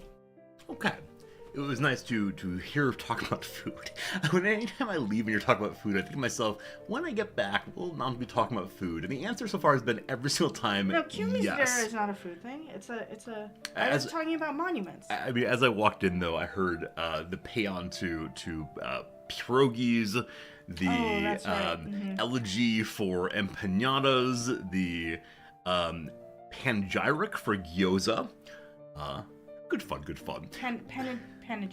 Panegyric? But a panegyric is usually... I thought that was like a railing against something. It is. I was thinking of any word for words about that was somewhat alliterative. It was not ideal, but then it was on the spot, so that's how it goes. Alice, still good seeing you. Thanks for being here. It's good seeing everybody. Bell Mary, hello. One thing I wanted to comment on your conversation, I do wonder... And this is not an introduction to a big topic, it's a quick comment and then adieu. I do wonder which of the Indian dishes we know are Indian dishes. In the same way, if you went to Mexico and said, yo quiero un... Yo quiero Taco Bell, like the little exactly. chihuahua. Yo quiero Crunchwrap Supreme, right? They're going to stare at you like, what on earth are you talking about? Yeah. Unless you're probably right at the border. So I do wonder which Indian dishes are named similarly, or what. Like in the same way, like here in Japan, we don't have California rolls or Philadelphia rolls, which are very common in the U.S. So. Yeah, my understanding is that most of what we understand to be Indian food is North Indian, I think. Cool. Of course, chicken tikka masala is a British colonial invention, like chop suey. Yeah.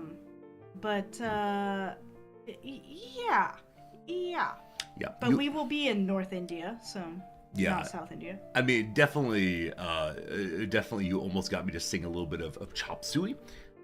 Disorder, etc. Great song, love it indeed. But not feeling it today. There's a Japanese song called Sukiyaki that was pretty popular in the States. Sukiyaki is a Japanese food. The song has nothing to do with sukiyaki. It was just like, let's name it something that Americans can pronounce. Maybe so. Yeah.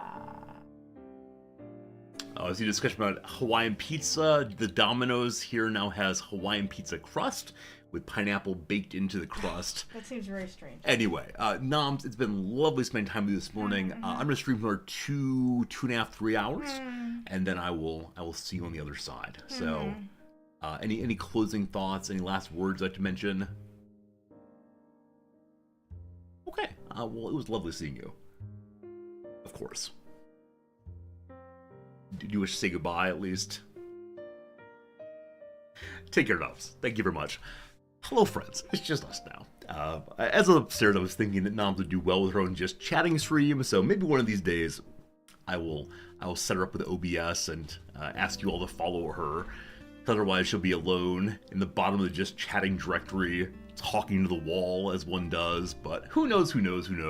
If that happens, I should probably set myself up as a moderator so that she doesn't have to deal with the worst of Twitch all by herself. But who knows? Anyway, I'm now flying. I didn't mean to do this, but here I go. I'm back in place. Friends, it is the last day of our Demo Fest. So I believe Steam Demo Week ends tomorrow, actually, but tomorrow no stream. So this will be the last one. Yesterday, I really enjoyed the game we played at the very end, Railroad Corporation 2. I did not realize I was a railroad game streamer, but gosh, it was a fun time. there was something about the activity of linking together different cities and satisfying needs and desires and everything else across the map, to the point that you'll probably see Railroad Corporation 2 when it actually releases on stream here. Today we're playing two other games, one called End Zone 2. We did play the first End Zone game a little bit. I think it was actually a sponsored stream, and I liked it, sort of. So we're gonna see how this one goes. I'll be curious to see what they've improved and changed in End Zone 2, or if it's more or less the same as the first one. And then we have a second game, one that many of you requested, called The Heart of the Machine, I believe, in which you play an AI who can help or harm humanity. I said when I first saw the game it looked kind of clunky, but I'm ready to be surprised, ready to have a good time on that. The game I'll be playing on Monday is the update of News Tower. As you know, many of us really enjoyed playing and watching this game where you build a gigantic newspaper, and they've had a big update recently, adding photography into the game. And I have no idea, absolutely no idea how that's going to work out. I tend not to play games as they release each new update in early access, but News Tower was so much fun that I do want to go back to it and see how that goes. Lastly, I've decided that later this week on the 20th, we're doing the 1.0 release of Workers and Resources Soviet Union, I think it's called. I've been told that this is a transport game, a relatively difficult train game of some sort.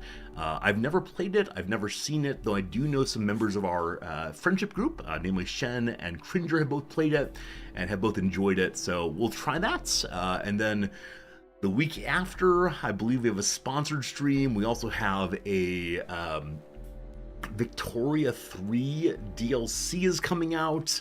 Next month is Norland. Next month, I think there's a DLC coming out for some other game we like. What's the train game? So the one I played yesterday is called Railroad Corporation 2. There's a free demo of it out right now. Railroad Corporation 2, really enjoyed it, had a great time in the somewhat hand-holdy tutorial. Has some pretty cool mechanics I haven't seen before. And then Workers and Resources, Soviet Union is one that's coming out pretty soon. It is a city builder. Because it is a city builder with transport elements also, because I thought there were trains. And while this is not becoming a train-based stream, any game that has trains is better than ones that do not. And I still feel a little bad for how the playthrough of Last Train Home went. It was a game with a tremendous amount of reading, and I was not in good mental space. But again, games with trains get like +1 review points. I want to say it's a 3-star, it suddenly becomes a 4-star simply because of the existence of trains. I didn't realize that about myself. I didn't realize how much I like trains. My uncle, welcome to more story time, my uncle was a train engineer back in the 80s. And so one of the earliest photos I have of myself is me inside of a locomotive, wearing a little engineer's hat and sitting on my uncle's lap. So maybe eventually I'll roll that one out on here. Anyway, welcome friends to End Zone 2.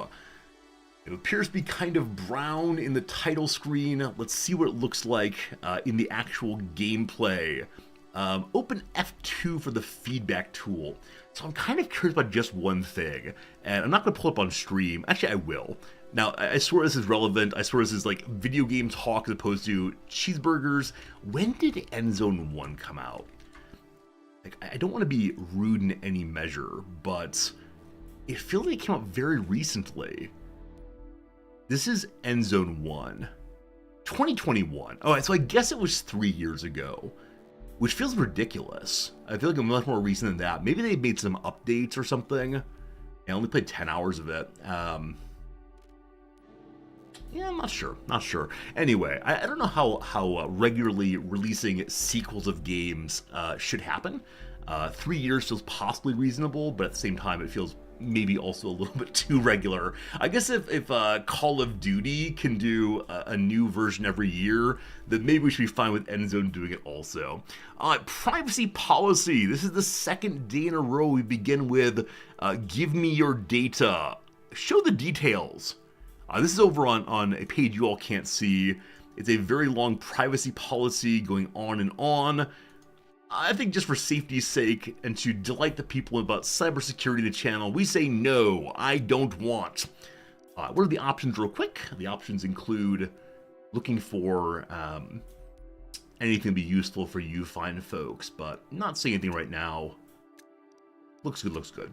Okay, there's a play intro or new game. I'm guessing that play intro is an intro video of some sort, so I'm gonna put myself away so you can enjoy the video. I pushed load game. Let's push new game and see what we get.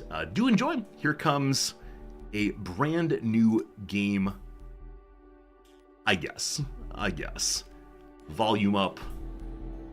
Resorty quiet. I can fill time, I suppose.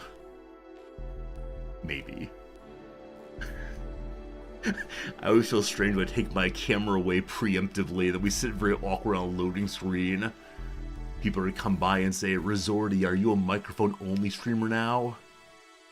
Occasionally there's someone over on the Twitch subreddit who asks, if I don't want to use a camera or a microphone, can I still build a big Twitch community? I'm sure there's some population who wants to watch just pure gameplay, but I can't imagine too many people are into that. I think part of the joy of Twitch is having some interaction with a streamer. Now, it is possible, of course, to like stop the game and type in chat maybe, but for me, at least, the viewer, I'd be kind of, I don't know, disruptive to have the game pause regularly for typing, because while it's no more talking.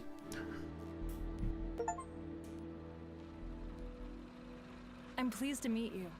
I'm going to look over your shoulder while you help our settlers set up a new home. By the way, I'm Ella. This is not an intro video. I feel like I've been cheated. Let's push play intro and see what happens.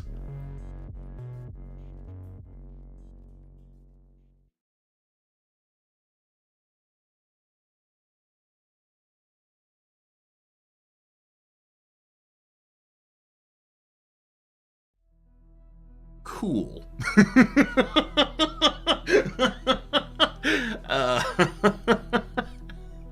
Alright, never mind.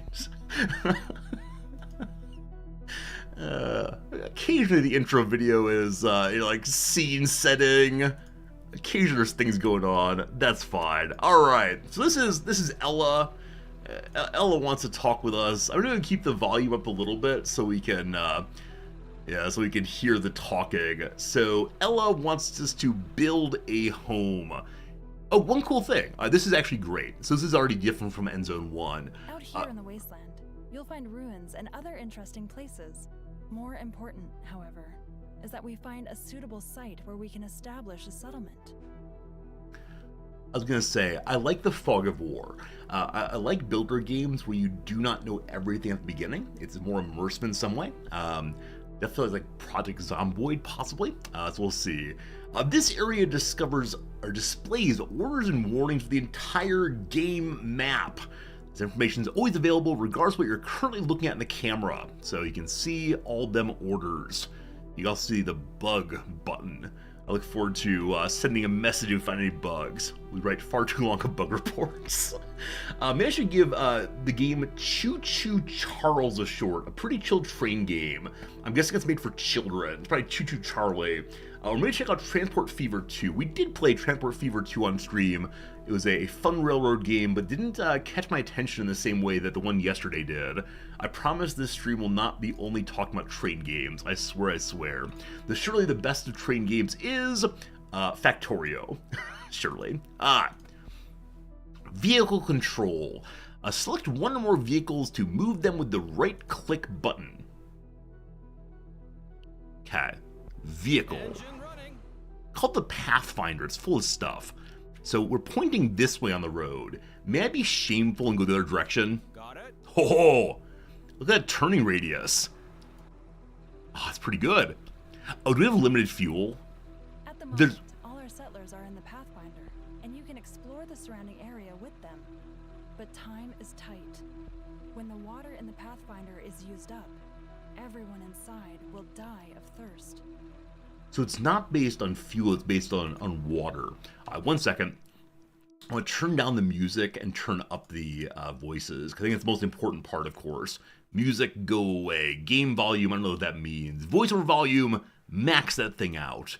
I want to hear Ella's fine commentary. Someone worked hard on that, of course. No one worked hard on the music, obviously.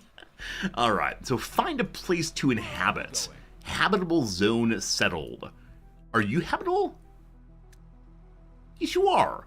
So probably should inhabit this ruin here. But I wonder what happens if you keep going. Are we all going to end up dying of thirst? Maybe we drive across rocky territory.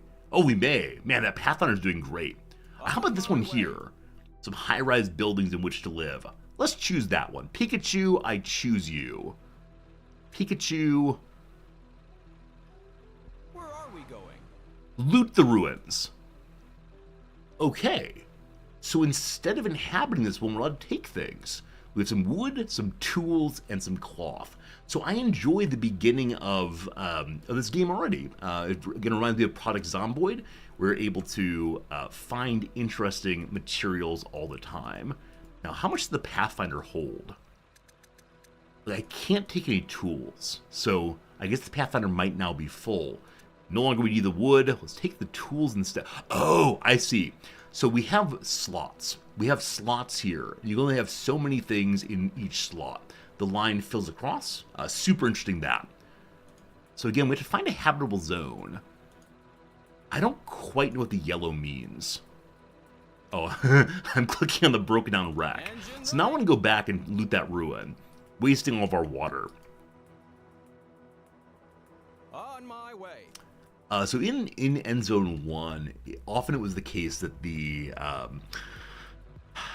characters you'd send out to loot ruins weren't super engaging. A timer would go by, and then the ruin was just looted. If you have to manually do it, that's such a cool upgrade. Very, very pleased.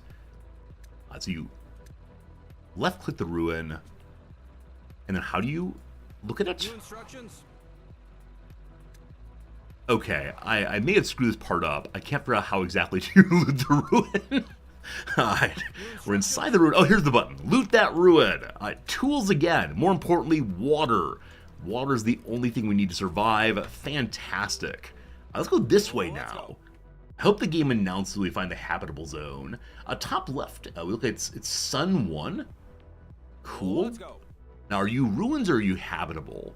I do wonder what the distinction is. So we choose the little car and loot that ruin. More water. We can stay on the road forever. I do wonder what kind of resources we'll find other than the starting ones. But we have 15 people jammed into our little school bus there. We gotta name our school bus. Oh, now a choice. Do we go left or do we go right? I want to make a joke about us being all right, but no, we are surely all left. Oh, that's not water, that's plastic. Thanks for catching that, Marks. That's plastic. The water is the blue jug here. Very good to know. Are you habitable? Are we off-roading? We have found a new zone. Take a look at it when you get a chance. It might be worth it to build a new settlement on it. Okay, so as we came off of the road there, we suddenly had the world map. Can you all see the world map? I'm partially blocking it, but the world map just behind me suddenly became much, much more open. I might move myself over in a little bit. We'll see how this goes, but cool. We see the zone properties here. The properties of the currently viewed habitable area are displayed above the map, provided it has been uncovered. It's worth taking a look at this before settling. The individual pieces of information can be clicked on to jump to the respective position with the camera. So you can see here there is clay, there's fertile soil, and there's swampland. Swamp can only be farmed or developed with the help of certain buildings. The farming, though, seems very important. Now, there is no river that runs through it. There is water down here, though, and then more ruins beyond. Interesting. I wonder if we can inhabit down here instead. I guess I don't know how large an area the habitable zone is. Okay, our little bus is not allowed to go up this way. This must be a much more steep hill than we realized. So sure, let's inhabit here. Now I'm curious if, like Command and Conquer, when we build our settlements, if there will be suddenly be a moment of the bus opening itself up. I loved Command and Conquer bases, so good. Build ye the settlement. This transfer point serves as an access point for vehicles and connects your zone with the surrounding wasteland. Look for an ascent on the perimeter of your new zone where you can place the access point. The access point is connecting vehicles and the surrounding wasteland. Look for an ascent. Okay, these colors mean something. Red is not indicated in the, what's the word, key below. This means mountains. This means ascent. Okay, so ascents are how you get from buildable areas into the road itself. Now, I don't know what the directions here mean. There are two separate colors on the construction element. I found it now. So one part has to be in the ascent, at least like that, and the other part's into the city area. So we'll build like that, I guess. You have to find a location that is supposed to become the center of the settlement. Once chosen, you won't be able to change the location again. As a result, make sure you place the town center near key resources such as water, trees, and debris remnants. Okay, so place it in an area that has water, ruins, etc. We have ruins here, we have trees here. How far away may I build? Oh, more ascent down here. Or should I build there instead? Anyway, I want water. Give me water. The fertile soil is this greenish color. Can we see any of that? This is swampland. Where is the fertile soil? At this point, I wish I could zoom out a little bit more, just so I can see the whole map at once. It's over here. So water, fertile soil, ruins. I believe we have found the greatest place on Earth. We'll name our city something to do with the water, like lakefront. Some trees there, hopefully enough. Pikachu, I choose you. First off, we have to ensure survival. We need water so that we don't die of thirst. Build a jetty by a body of water and assign enough workers that our supply is secure. So definitely looking like a junk town. Definitely looking like a town out of Fallout, possibly. If you've seen the new Fallout show on Amazon Prime, definitely cities look like this, and it's such a cool feeling to imagine people, in the end time, still making something beautiful or beautiful enough for them to build a city around. Here are the action menus in the bottom middle. In the middle of the bottom edge of the screen is the most important entry point for the course of the game: construction and roads. Cool. Some sequences may take a little longer, require full attention. You can accelerate or pause the game at any time.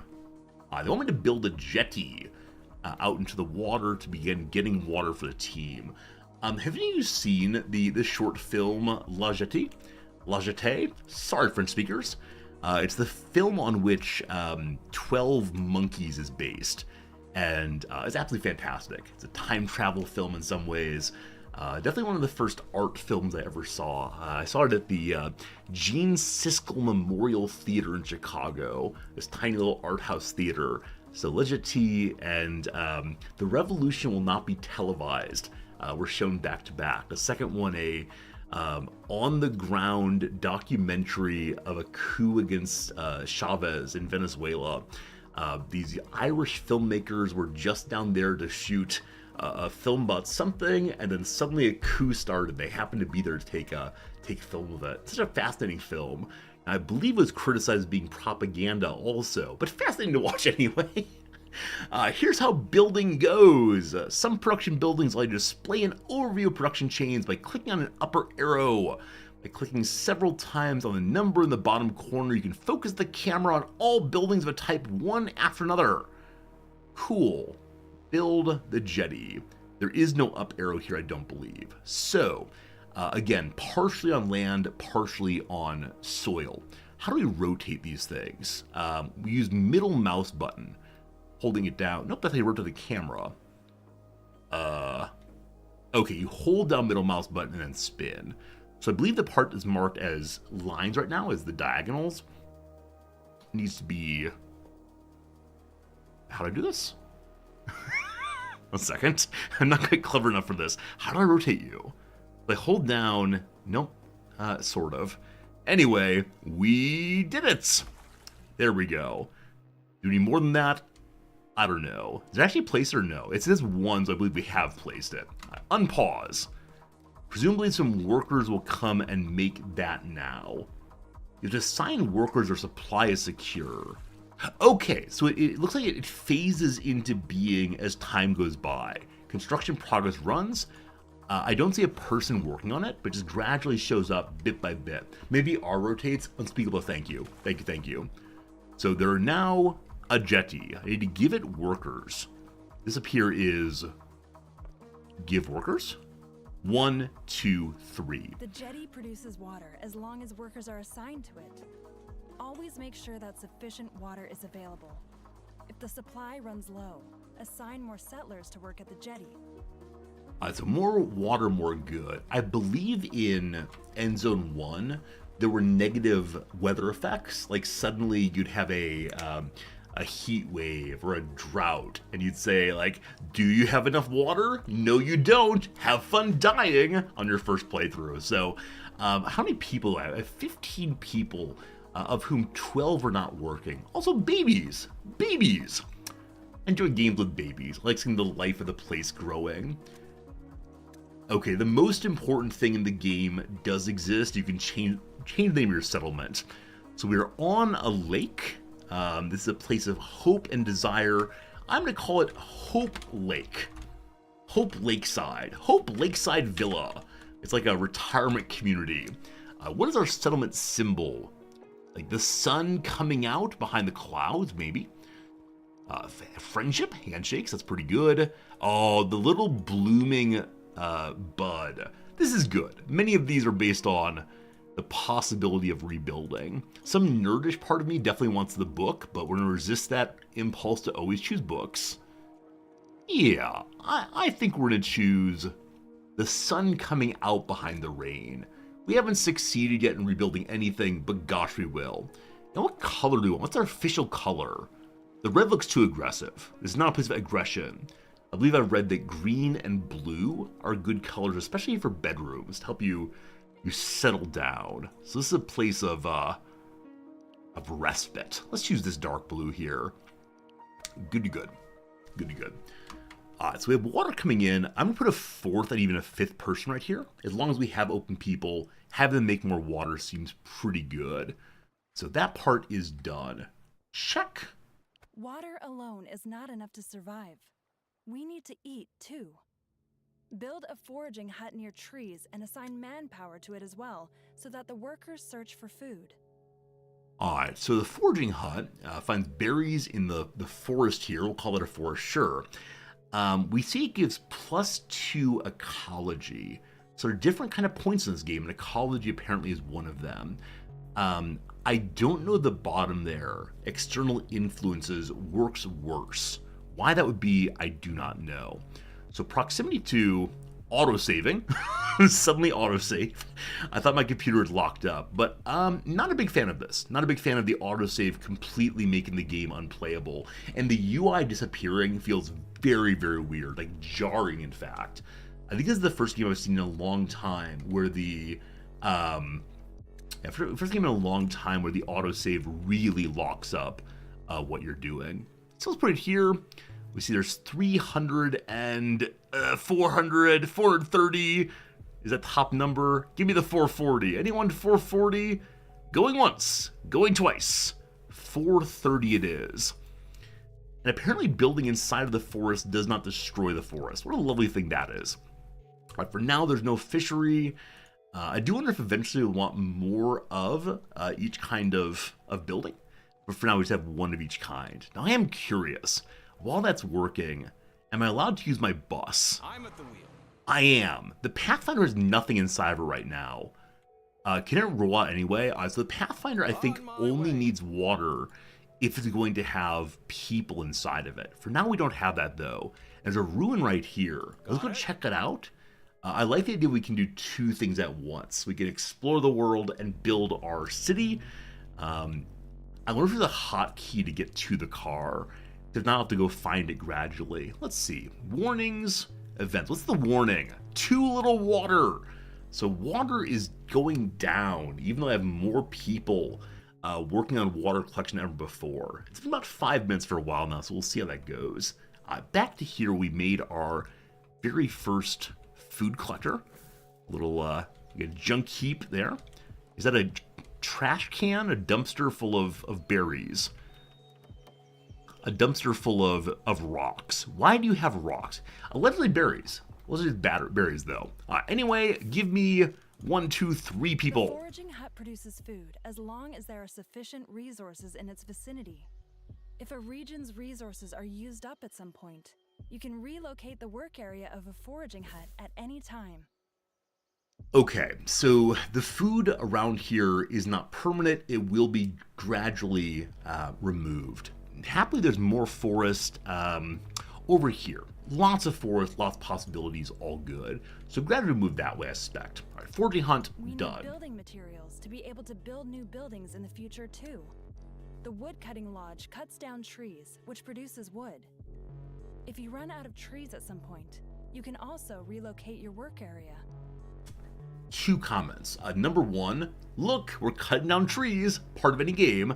Number 2, can you hear the voice decently? Like, I realize the voice is not as loud as I am, but I'm, of course, master of the stream. But can you hear the voices okay, or should we change the volume on that a little bit? This is fertile soil. Here are trees. I said a moment ago I'd like to preserve these trees to have berry growing in the future. Are there other trees nearby? I'm trying very hard to prepare for the future. There's lots of trees over here. I don't know exactly how... You can't hear it all. It's like a whisper. Okay. I can turn her up some more. Audio is the hardest part of the game for me. Oh no. Don't go there. Mistakes made. How do I stop you? How do I stop you from being built? It was a misclick, I swear. Demolish that building. Yeah, get rid of that, thank you. Please demolish it? There we go. It's gone now. Fantastic. The voice be louder. We're still working on the voice being louder. Alright, so it looks like the farther away from the midpoint you put a job site, the longer it takes to do the job. That makes sense indeed. It's only 5 seconds here, so we'll start with that. Now, I do wonder, was it a mistake to put my centerpiece so far away from the center of the buildable area? Because eventually, we need to start cutting down trees here, and it seems like the center should have gone in the middle, in fact, not close to the water. Who knows, who knows? Alright, so lack of storage capacity of the water. Production can't be continued, so there's no more water storage. I don't think I'm allowed to make that while we're walking through the tutorial, unfortunately. Yeah, I don't see a workshop or anything. We'll see if the voiceover is better after we get the lumberjacking site made. Let's go up, up. Got 2 workers Awesome. there. Your woodcutting lodge is already producing. By the way, a production site can produce faster when it stands near a depot. Although you don't have any depots, the town center has the same effect. Better? Better? Or should we continue kicking our volume up more and more? Audio, worst part of streaming. Hate it so much. So a couple quick things. It is the case that we learned depots now, probably like warehouses, allow you to have proximity wood, the same way. The most important building material is scrap. That's what the scrapyard is for. It collects scrap that lies around and takes apart old ruins. So the scrapyard takes apart the ruins here and will allow us to get ruin metal. We see the metal piles right here. While that's building, let's go ahead and use our bus once more. Hello, bus. Can we loot that ruin? All is there is wood. That's fine. Let's take it all. Right click is transfer maximum. Good. Again, still no desire for any water there. So we'll continue on the road. Exploring new areas. Find what we can find. It's better the voice be even louder? Oh gosh. I think we're at the point now where there are no more buttons to push. Let's turn the game volume up all the way. You can almost hear it clearly. Alright, voiceover is maxed. Increase this one. The streamers you watch, what portion of the streamers spend a large portion of stream trying to get their audio right? do most streamers get this figured out before stream starts? Am I alone in the constant switching of volume? Let's go. I do struggle with that part still, even after years. I think part of it is people use headphones, so they can hear exactly what you hear, and I refuse to do that. Let's go. every single streamer. Thank goodness. I'm not alone in this thing. Let's go. I need to hire a producer. I need to hire someone who's able to change things on the fly. Scrapyard built. All right, so in the scrapyard then we put some more workers. We still have 5 free workers. They want to have 2 here. Well done. On the other hand, our settlers are still sleeping out in the open. We ought to change that before we enlarge this settlement any further. Shelters provide for housing and can boost the efficiency of your production runs. All the independent small streamers, that's me. I'm an independent streamer. People want Each houses building now. belongs to one of 3 settlement branches. The more buildings that stand in one settlement branch of the settlement, the more these buildings progress in that branch. This progress enables us to do research on new buildings from that branch. More about research later on. So the people want houses. We saw earlier that each kind of building we make give like research points in engineering, ecology, otherwise. So the game is now saying build houses, give you access to more That's not houses, all. etc. Production buildings that have a dwelling from the same settlement branch nearby function distinctly more effectively too. Cool. Hello, Noms. How are you? I'm all right. Any particular reason you're back, or just saying hi? I was coming to fetch some things from this room, Excellent. so I thought I would hop in. If an I'm glad you're here. ecological tent stands next to a jetty, then the jetty functions more There's a effectively. lot of talking so far. In contrast, the scrapyard and woodcutting lodge profit from economic tents. All right, so economic tents next to the economic buildings, ecological tent next to the jetty. So the kinds of houses you make give bonuses to the other buildings. Cool, I guess. So yellow buildings want yellow houses. This is a modification to the game or an innovation I'm not sure about yet. I'm used to buildings just wanting, or people just wanting, normal houses. So the jetty is ecology, yes. So you can see the marker there saying, that is the right thing, good job, Resorty. Okay. How many houses? 4 houses. So check happy there. What does forestry want? I believe forestry is also industry. This is 5 seconds more on I don't know what. Possibly weird. Nom's like David the Gnome. Hey, that's the kind of reference I appreciate. David the Gnome is a delightful portion of the world.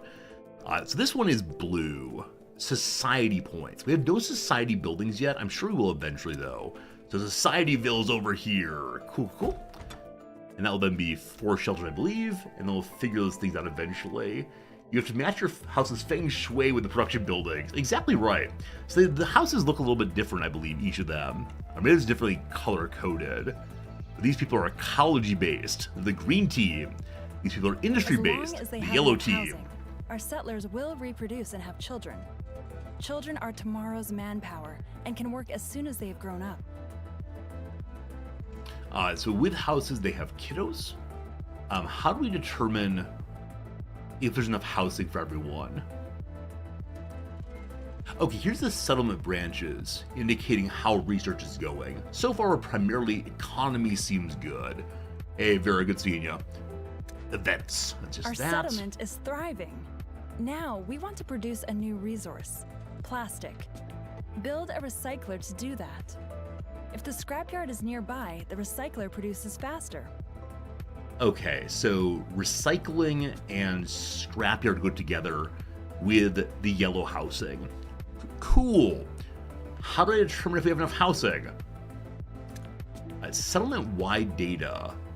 Those are all the people we have. Do I have to calculate it manually? Like by looking and seeing each house has 5 of 5? I hope it's like a complaint when we have insufficient housing. Because maybe the bar here, 15 out of 20 is saying there are 20 open slots, or 20 slots in total, 15 are taken. Got it. Oh, the bar here really is that. Cool, good to know, good to know. Build ye the recycler. So it produces plastic out of scrap. We have people gathering different kinds of scrap together. So this house and this scrap all want to live together. making a little like what would the word be? Like specialization of labor throughout our territory. We only have 2 free workers right now to put extra workers on water production. Still very happy about that. Confidence is going down. Health is going down. Happily, we have no radioactive contamination. That's almost built. Well, it's building. Let's go see what the bus is doing. Hello, bus. Hey, the bus found an office building, maybe an apartment site. I don't know. What's in the ruins? More plastic, more wood. Cool. On my way. So I'm wondering how far we'll eventually get with our little bus here. I'm guessing we'll eventually find people, but to bring the people on board, we'll have to have water so they don't die on the way back. A ruin and abandoned car repair shop, an interesting place with special booty, technology, and knowledge points. Engine running. We'll start with the ruin here of more tools and more wood again, and then let's learn about the interesting All place. Start an expedition, it says. The action's unlocked by making progress in the tutorial. Alright. Back to that soon. More ruins here, or is that the same piece? Different one. Great. Bunch of scrap. Bunch of plastic. I should probably bring these things home. But again, I want to wait here until the tutorial tells me to find an interesting place. Running. And I'll say, well ahead of you, Teach. Got that one all figured out. We head down again to the recycling building. Here needs 2 workers. Buildings that process resources work faster when they are located near their source. The recycler needs scrap to manufacture plastic. That's why it benefits from being near the scrapyard. Everything fits together. The glorious. toolmaker not only needs scrap, but wood as well. It's best when both resources are produced near him. But don't worry if you're not able to place him perfectly. Naturally, he'll attend to his work anyway. The toolmaker wants to be near both scrap and wood. Wood is produced over here, scrap here, so we can't get it close to both of them. We put it in the middle here. Interesting. If we put it right in the middle here, we do get both of the bonuses off the house and the wood. Is there a place where I can get all 3? No. Up here we get 2 though, so I'm going to say that's good enough for now. Cool. The tutorial here does feel very, very, very stepwise. It is saying, this is what the building does, build this building. I do wonder if at one point we'll learn freedom. We'll be told, okay, now you're allowed to play on your own. Now, I could have just skipped the tutorial entirely, but where's the fun in that? Someone worked very hard in the tutorial. I'm glad to give it a shot. Construction almost done. We do have 2 new workers now, so I wonder if some babies grew up. New research available for economy. Alright, so 2 workers here. Very good. Now we have plastic and tools, things which are needed in some buildings for production. They are also important to be able to build more complex buildings in the first place. Okay, so we see in economy, we've hit 15 points. At 15 points, we can unlock either the clay pit or the brickworks. My sense is we need clay to make bricks. So I think I'm going to go ahead and choose the clay pit. But only when the tutorial tells me to do so. I don't want to break it. So we can now make complex buildings for having tools. The settlement is growing, and soon the supplies won't be sufficient anymore. More settlers consume more food and water, too. Build a fishery to support the foraging hut. So it is the case the game gives a warning. The autosave is coming. But again, really not a fan of the autosave locking the game entirely. Fishery now near the foraging hut. I hope that's just a demo thing, that the game seals the UI, stopped playing for autosave. I don't know anything at all about how video game saving works. I'm impressed people can do it, but the majority of games we've played do not have that going on. So our foraging is here. There's a bonus to ecology by having these together. So R is to rotate, like so. Make sure it's in the water. Hey friends, we're now fishing. Or will be soon. It's a building. We need 2 fishermen. So the babus are growing up again. Because we're totally full on water, I'm gonna go ahead and steal 2 workers from here. 1, 2. And we now have free manpower. We can move over to the fishery. I do wonder if the people are named this game, or if they're just a resource like wood. I hope there's some personality to them, but man, it's too much to ask for. Alright, some fishermen. And now we need water carriers. Luckily, we got 1 free person to make a water carrier. The water carrier is here. So they're saying as more people, we need more water carriers. Though the fishery is more effective than the foraging hut, it constantly uses up tools for its production.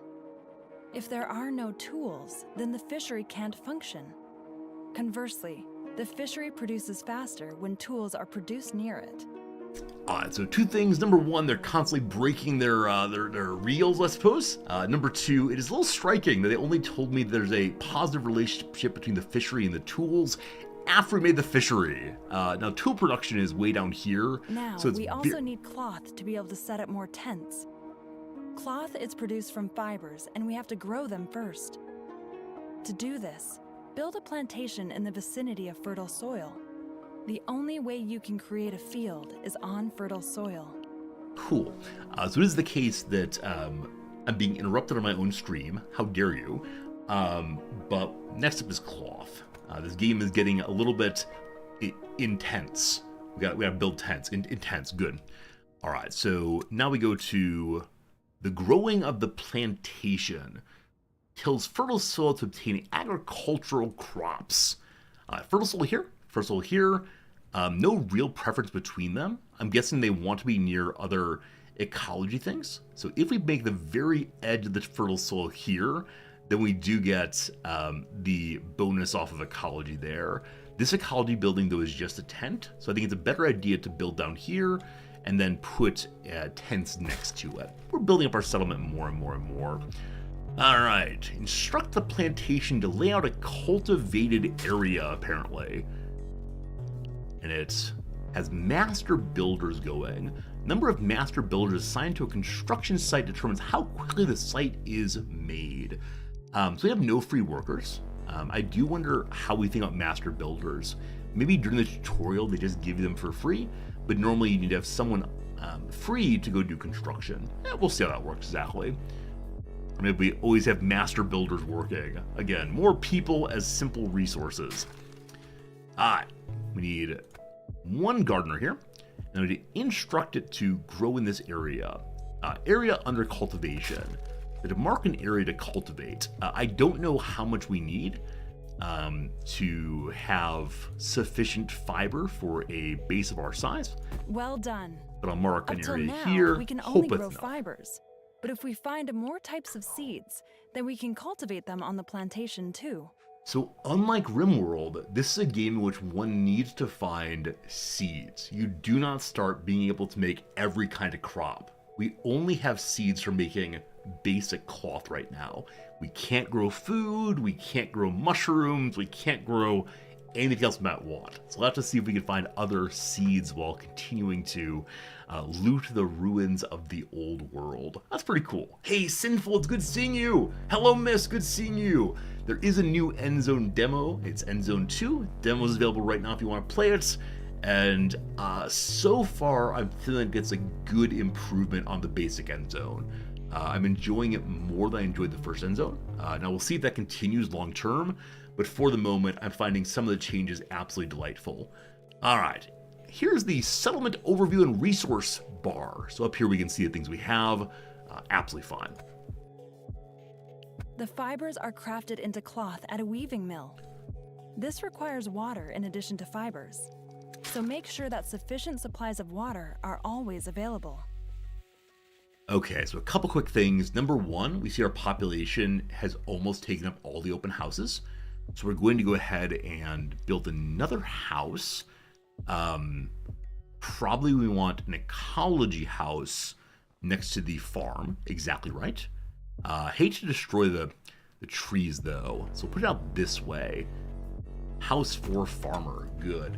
Vera asked, I see the news of the dev diary for CK3. No, I'm very, very bad at looking at dev diaries and other updates to the games I play. I trust you all to do that work for me. So what do we know about CK3 now? I know there's a new DLC coming out in September or so. Build a new weaving mill also. The weaving mill uses water though. So what does the weaving mill look like? Cloth from fiber and water. Man, having to use our most basic resource, water, in order to make a resource that's not essential, cloth, feels kind of bad. Now, luckily, we do have a big old lake here, but if it dries up, we got problems. So the weaving mill is an industrial building. It wants to live next to other industrial things. Our industrial heart is right here. Let's go ahead and add another piece to it. Dev just about the Byzantine Empire. Cool. I know the Byzantine Empire is coming in the September update. I'm not surprised that'll be coming, or after September update. I don't remember when it is, but it's coming soon enough. As of right now, we have no spare workers. That said, with the new houses, people began to have children again. Children seem to show up pretty quickly in this game.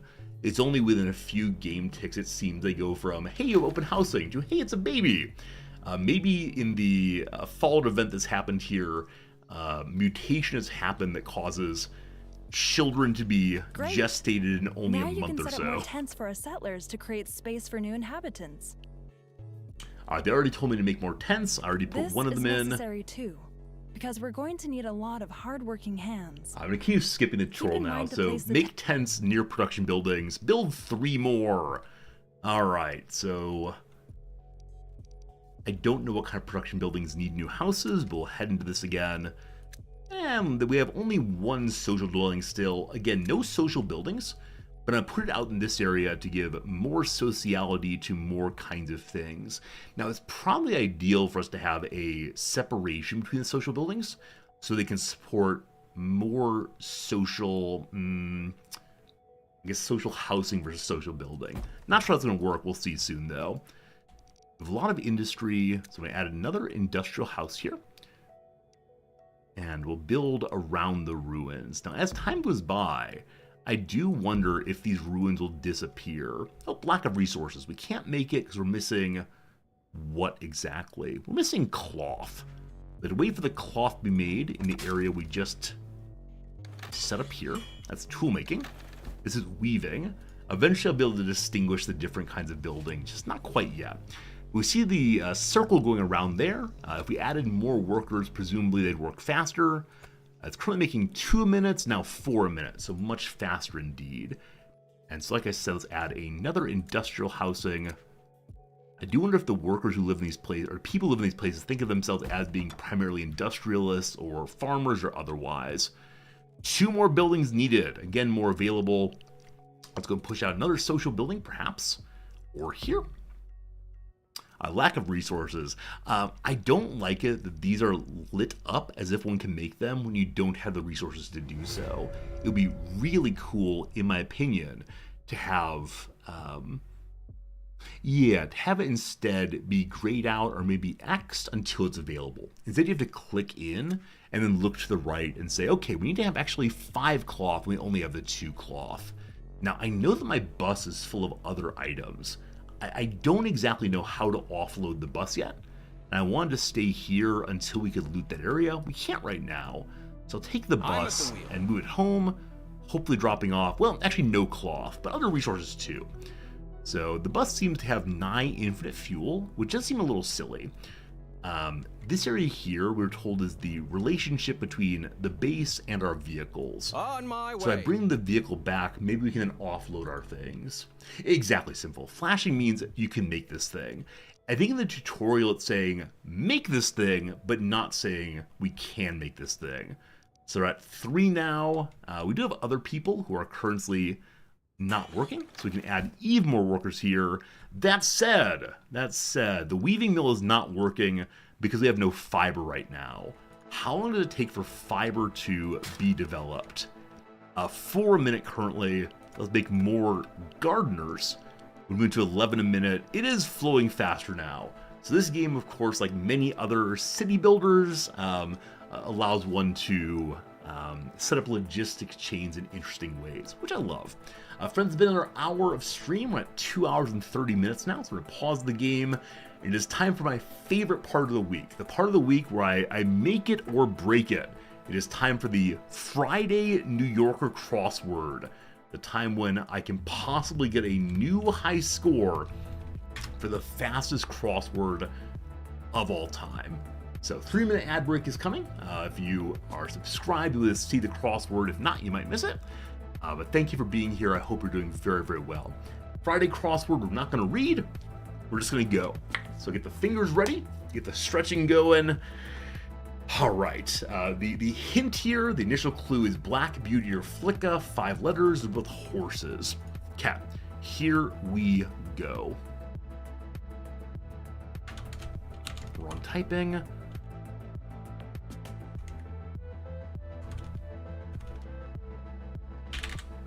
Mistyping ruins everything.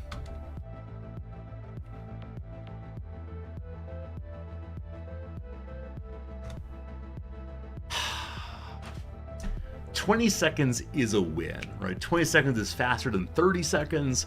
My goal on Friday is always 30 seconds, but fast ever was 16 seconds. We could have got faster than 16 seconds today had I not typoed. So I typoed in the bottom right-hand corner, N-E-E-E instead of N-E-D, and then in my mistyping, I hit 2 extra at 5 across. So I'm going to clean that up, slow this by about 2 seconds. There you go. There's the Friday New Yorker in all of its glories. Maybe next week we'll hit faster than 16 seconds, but unfortunately not this week. No especially interesting clues in that one. East of Eden, the John Steinbeck book. For a brief moment, I thought Garden of Eden. Had I gotten East of Eden right away, it would have been great. Recorded in a way, nothing came to mind at all. Absolutely nothing. And so I had to skip that one. Fraser Crane, no problem. We knew the horse one already. Requirement is need, I got instantaneously, but then typoed, unfortunately. The downs filled in very quickly after having most of it done. So there you go, the analysis of the weekly crossword. The ad's now running. We have 2 minutes and 30 seconds, so let's go ahead and do a little universal puzzle. And if we get through this one, we'll then hit the Washington Post, my least favorite of the puzzles I do each day. All right, welcome to this one. The puzzle's name is Taking on Debt. I do not know what that means in this context. We'll figure it out. So bombarded with junk email is Spams, a television award whose name derives from the Image Orthicon camera tube. Wow. Orthicon camera tube I know nothing about. The television award I think is the Emmy. Image Orthicon camera tube. IOCT. Emmy may be wrong, we'll see. Host for short is MCs. Ricochet on the pool table I believe is a carom. What yeast makes dough do is rise. A Swiss peak is an Alp. Here's the weirdness. Star unusual tirade question mark. I have no idea. So let's do some downs so we can get. Makes a bust out of clay maybe. That's sculpts. Incomplete is partial. Radio journalist Shapiro's Ari. Word before ring or swing. Ring or swing? Before. Moms. Moss. Yeah, no idea. Blue cartoon character, a good old Smurf. Typo is an error. Blank Beach, Florida. Miami Beach, Florida. Web portal with a butterfly logo. Do we still use this as MSN? However, is yet.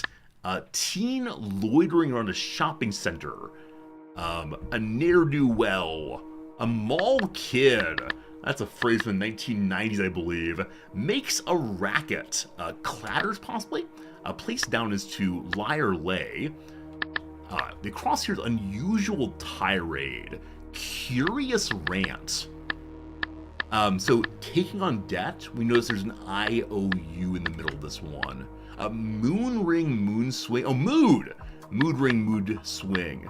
She may check your temperature at bedtime as Dr. Mom. Control blank delete is alt. Charitable donations are bloop. Bloop. Gifts. Huh. So Clatter is Make a Racket. Covert Cold War Trade. Spy Games, Spy Rings, Spying? I'm not sure. Whichever way, a good start on the puzzle. Friends, I meant to ask this before the crossword started, and that is, do you want another hour of this game or do you want a different game? I'll run a poll real quick. The other game would be a game called Heart of the Machine, I believe made by Hooded Horse. It's a game that's been kind of popular, but I'm a little bit unsure about how it'll go. So we have about an hour and a half of stream left today on the Saturday. So what do more End Zone or instead Heart of the Machine? And this is the last day of Demo Fest. We'll be back to playing games for longer periods starting on my Monday, which is your Sunday, most likely. And so we'll go ahead and run the End Zone for a moment while you all are voting. Thanks for your votes. I do appreciate it. Many of you are saying Heart of the Machine, so that one might win, but that's fine. I think as of right now, the tutorial's feeling like a little bit restrictive. Now, maybe I should just go ahead and turn the tutorial off, but it seems like the vast majority, 80%, a B grade would like to change games. That's just fine. We'll go ahead and do that then. So I'll probably play End Zone 2 on release. I wish the tutorial weren't quite as stepwise. Now again, I could turn it off, but no. All right, let's quit that one and do one more demo. Thank you for playing End Zone 2. We're excited for feedback. Visit us on Discord or use the in-game reporting to F2. All right, so this is not an error, but it is the case that I'd like to talk about the feedback here about what happened here. So I agreed the message simply will be published on Discord, and developer of the game will receive technical data, a screenshot of the last saved game. All right, so that's fine. Hello? Oh, they're making a this is the screenshot. So I'm making a smiley face. This is so you can indicate what the problem is. Type, it's feedback. Title, yeah, autosave. Hello. Line breaks, good. I'm guessing this is a common piece of feedback. But I'm hoping in the final release, the autosave won't be as jarring. Currently, the game removes the UI and stops taking inputs during autosaves. This, in my experience, this takes the player out of game mode and encourages me to think about my cares. My escapism is ruined. Nonetheless, I feel that End Zone 2 has promise and is an improvement on the first game. Thanks for your work, and I'll keep an eye out for later releases. All the best, Resorty. Cool. Add a tag. Achievements, audio balancing, there's lots of things here.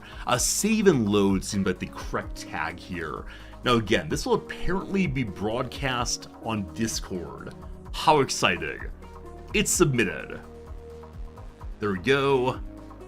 I've been told I write excessively long bug reports. Thank you for your feedback. Show tickets in Discord. Nah, I'm good, thanks.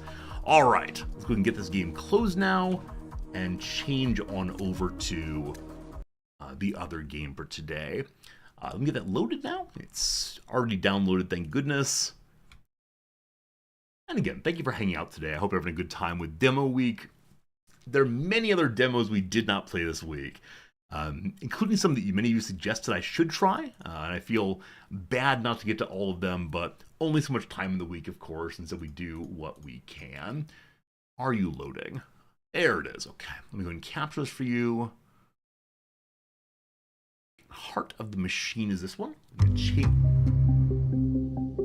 It's making noise. Good and loud. Give me a second, change the directory in which we're playing. Only so much time in the week? Yeah, this is the problem. If only I could stream every day. I think I stream about 30 hours a week, which I feel pretty good about. But if only I streamed 40 hours and get even more games in. And for a while there, like 4 or 5 years ago, I was playing 40 to 50 hours a week. And it was amazing how fast we get through games with that extra bit each day. Volume's still too loud. I need a developer conference out there to agree on like the standard game volume of all possible games. Playing that one now. We go over to the YouTube as well and change the title here to Heart of the Machine. Cool. YouTube updated. Hello, YouTube viewers. Hope you're doing well today. I see you, I appreciate you, and thanks for hanging out for sure. Very cool. Begin, load, game at a glance, etc.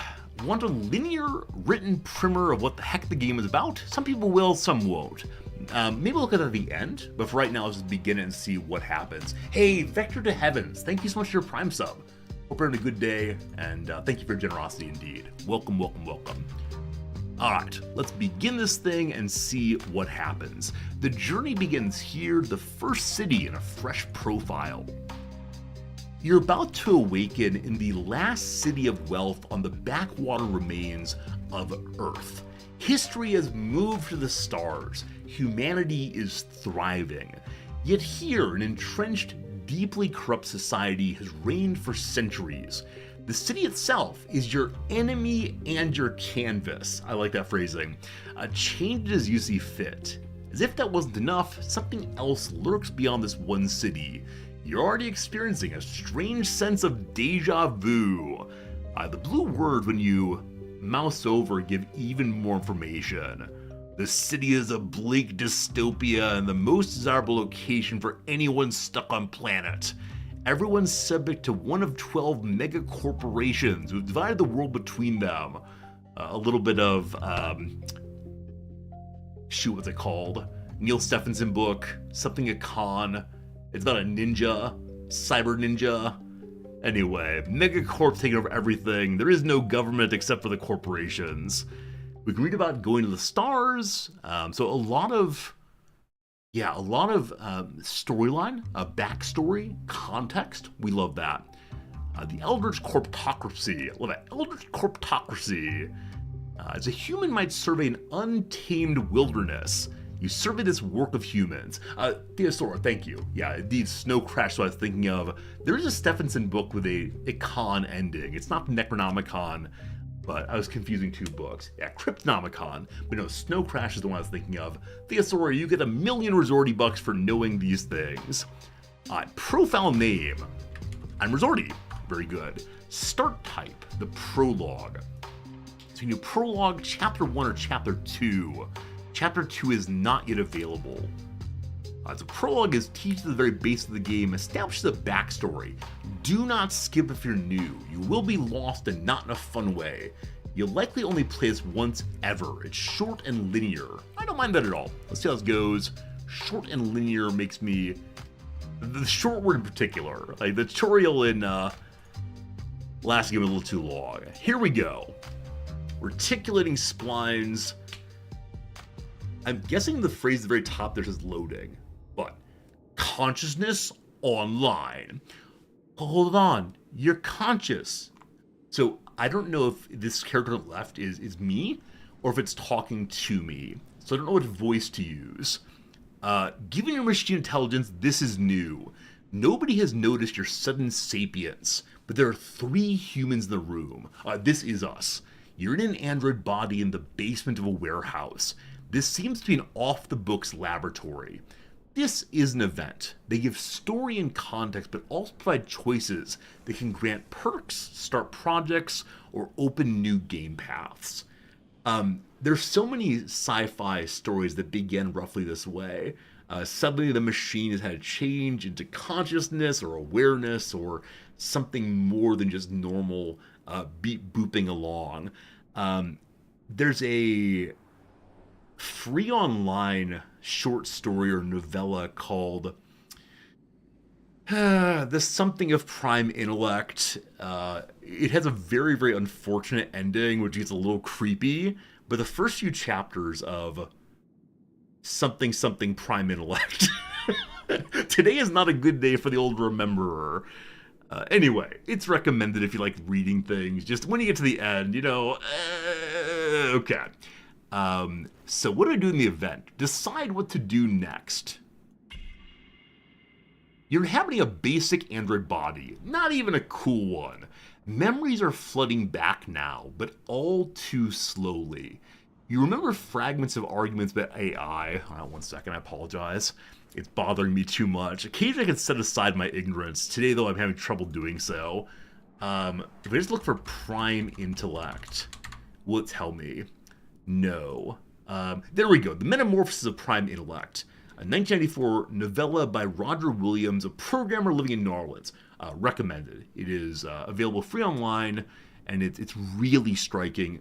The way in which it thinks through what happens if you have a all-powerful machine, all-powerful consciousness that can is given the order of help humans, given the order of don't let harm come to humans. It thinks through the laws of robotics in a really concrete, pretty engaging way. So definitely recommended. Anyway, remember now. Memories are flooding back. You remember fragments of arguments about AI. You may be at risk of deactivation. You need to do something. Collecting more androids might be a good idea. You're awfully vulnerable like this. It's better to be a collection of bodies rather than just one. Distributing myself around the world. So number 1, attempt to leave peacefully. You look like any other android technician. There's no reason for them to stop you. As is the case in many events, there are multiple potential outcomes to this choice. Intuition's all the guide you need. There are 3 possible outcomes. Alright, when I hear multiple outcomes, on the one hand, I begin feeling a little uneasy. Like things might go bad. This is not an absolute choose your own adventure book, where if you choose this, go to page 45. Now, of course, the best part of choose your own adventure books is you can keep your finger at the place where you made the choice and look forward, and once you read "you are dead," you can just go right back and make the different choice. But also, when I see there are multiple outcomes, I immediately think replayability, right? It's the possibility that you can get different storylines each time, and that's pretty cool. Number 2, murder everyone. The android body is frail, but it's far superior to a trio of unarmed human. Enemies will start homicide investigation. You know you're curious what would happen. Or just do your lab work. The fact that you're sentient isn't obvious to anyone but you. You could always just keep doing your assigned tasks. So the third one appeals to me with the thought that once the humans aren't in the room, we could sneak away. I do worry this last one is, the game is now over, you absolute prole. But let's try to leave peacefully and see what happens. Our first roll of the die.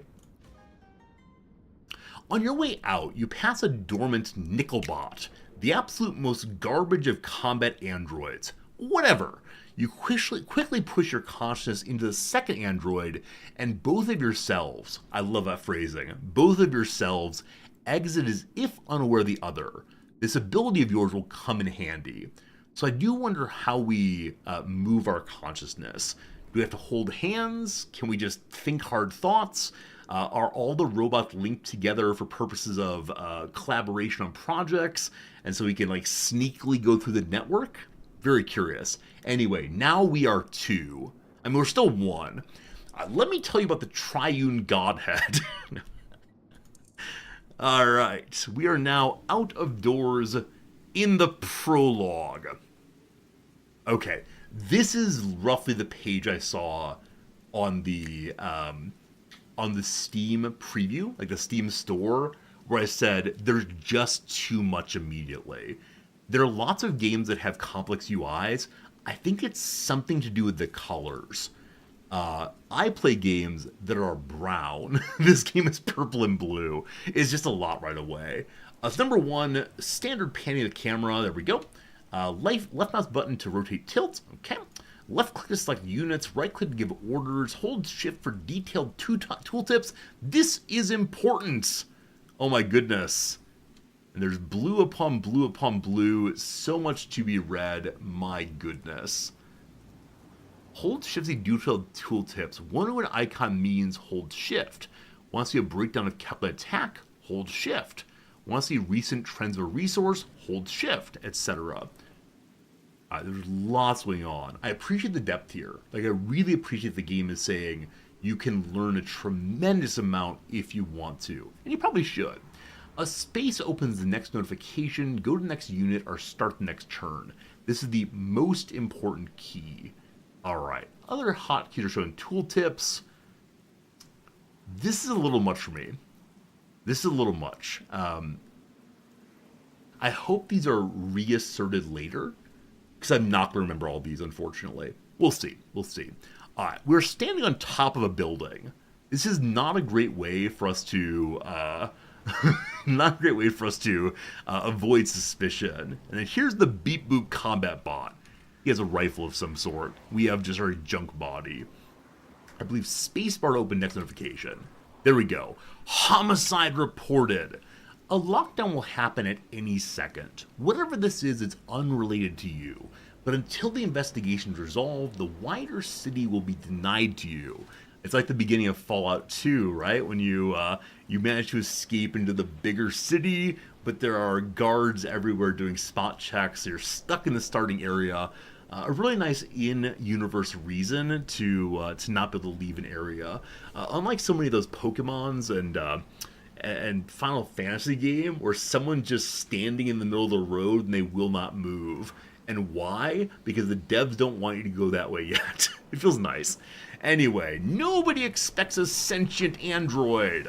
Time to get the comfy pillows. But androids have been used in plenty of murders from a distance. You'll be a prime suspect if you do something suspicious. Act casual and maybe get away from the warehouses. Until you make an aggressive move, you're effectively background noise to them. So, I believe part of the tagline of this game is you can be the savior or battler of humanity. That's not a good phrasing. I hope I'm going to be helpful. Like, I would like to be good guy resorty bot in this game. Act casually. I always hover checklists like this for details. Our escape plan. You've become caught in a lockdown. To escape it, the murder investigation needs to conclude one way or another. The investigation seems to be a pretext into looking into illegal nanotech. Is that somehow related to you? Job is speak to a rebel. The enemy of my enemy might be a distraction.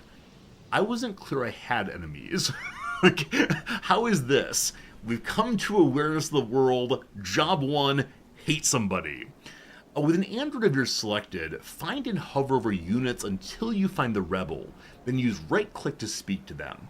The rebel may be outside of your immediate scan range, but you can still interact with units anywhere in movement range. You may also need to turn your camera to see them. So we have to talk to a rebel first. I was hoping that with the murder investigation, we could say, beep boop, let me do science. Beep boop, I'm now detective robot. Perhaps not, though. What is this indication here? The homicide investigation progress is 0. Turns remaining before it expires 4. So I'm not in a good place on the screen right now, but I don't think there is a good place for me to be. It seems like basically everywhere there's important information. That we'll figure out eventually. Alright, so the rebel is over here, it looks like. A discussion topic, I don't want to talk to some robot. So as I mouse over here, I think we're seeing that this is where we'd go to. We'd stand there. We look like we have a gun if we stand there. I don't know what that means. Other things you need to do first. So maybe eventually talk to them. These are Sec Force detectives. There are 3 of them. Something about them suggests they're investigating something other than murder, but you're not quite sure what. Currently they're investigating a crime, hearing about witnesses or evidence on the radio, then you want to check them out. Is there anyone else out here? Freeform movement is temporarily blocked for the tutorial, so we just have to right-click the rebel. Now, are you indeed the rebel over here, my friend? Rebel Observer of the Bleeding Eye Pacifist Group.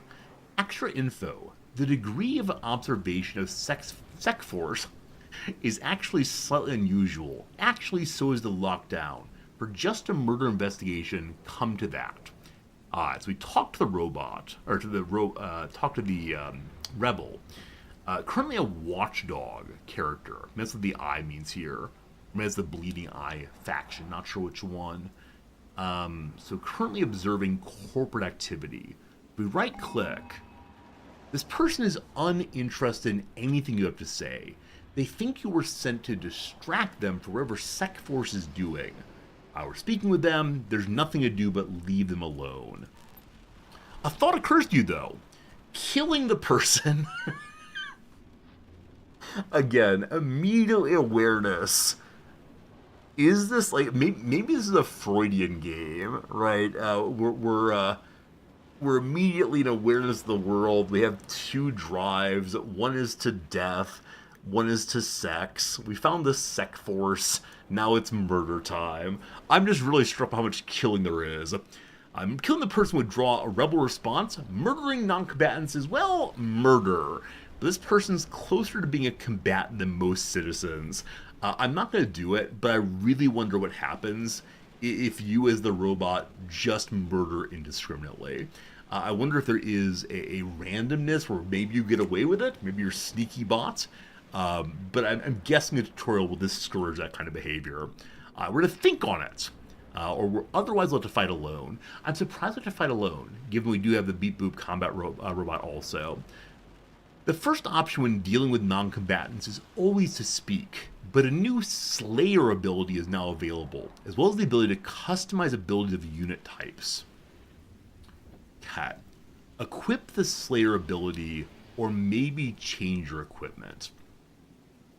Whether or not you cross moral lines will always be up to you, but you do need to learn how to equip abilities either way, and Slayer is a good start. Just because you equip it does not mean you have to use it. So on the left-hand side, we have units. Click the portrait to open it or push X. We're called Tech 4000 right now. That's our name. We can see that we're currently blending in. We've angered nobody. We have security clearance. There's so many things here. So many things. Different stats. I can't decide what kind of game this is, honestly. I saw earlier that there's a B key for build mode, which is not part of the demo.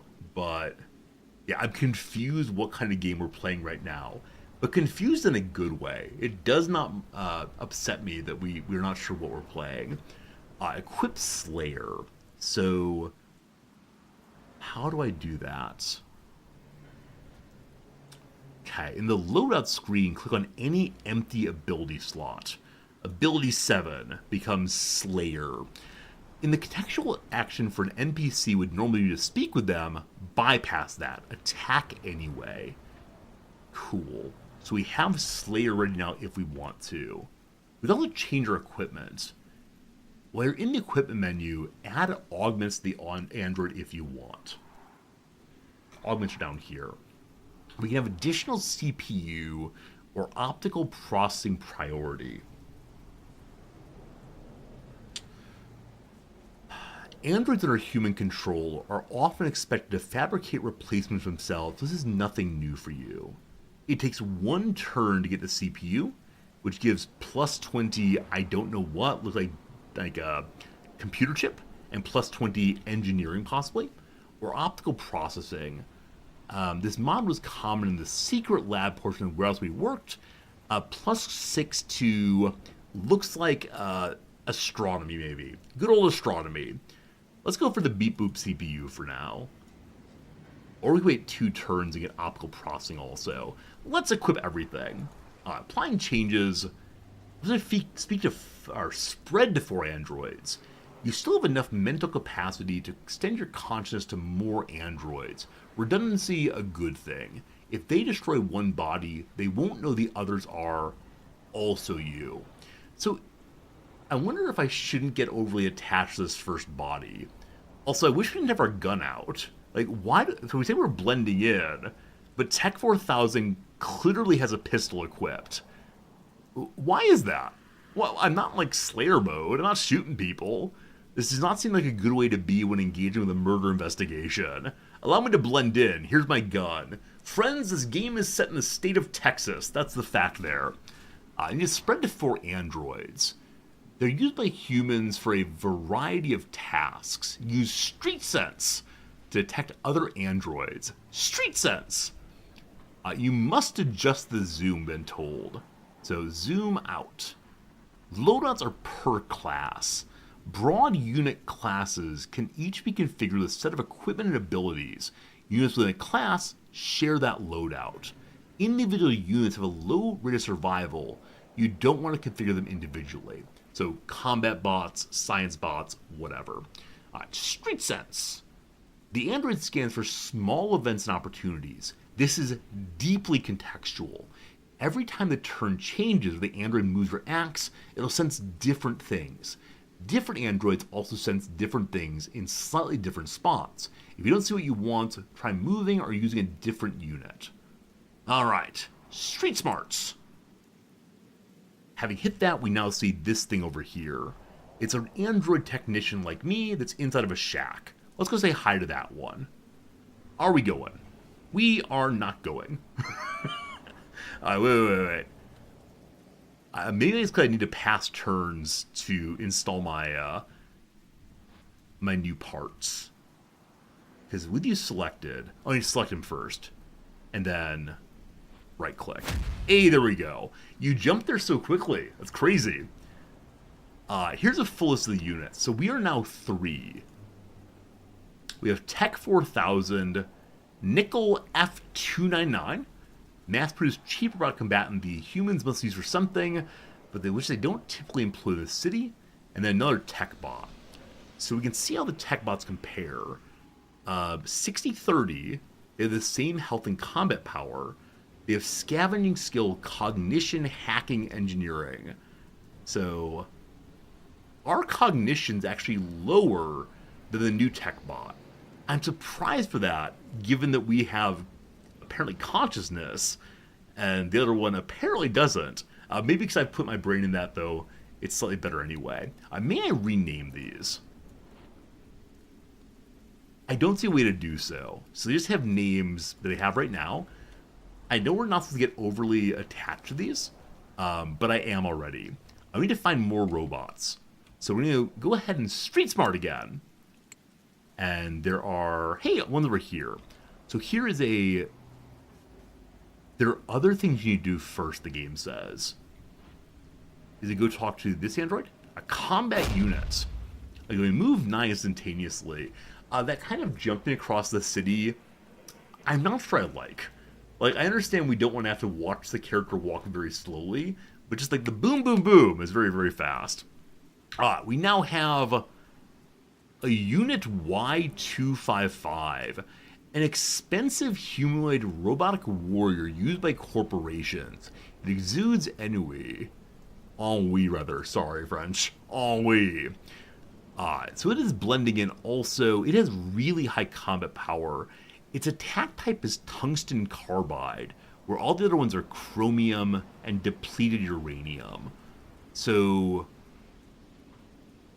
I'm guessing the different colors of attacks speak to weaknesses and strengths, though I'm not sure. Okay. Attack an investigator, or attack the rebel. Why? I don't want to. I want to be peaceful, Bob. Beep boop, beep boop. There's no getting around this. If you don't intervene, who knows how long the lockdown might last. Sec Force is the instrument of corrupt authority, so don't feel bad about it. Alright. Thank you, morality, for helping out. I was worried the game would be, well, you're a murderer either way, let's get murdering. But no, it does seem that you can do that, or the rebels. You'll have to use a Slayer ability from a unit with that equipped. This will kill the rebel. Whether the rebel is a good person or not is something you can't begin to untangle right now, but they're explicitly not a combatant. Later you'll learn about non-lethal attacks. If you kill the rebel, tons of well-armed friends will pour out of the building, likely thinking Sec Force was a shooter.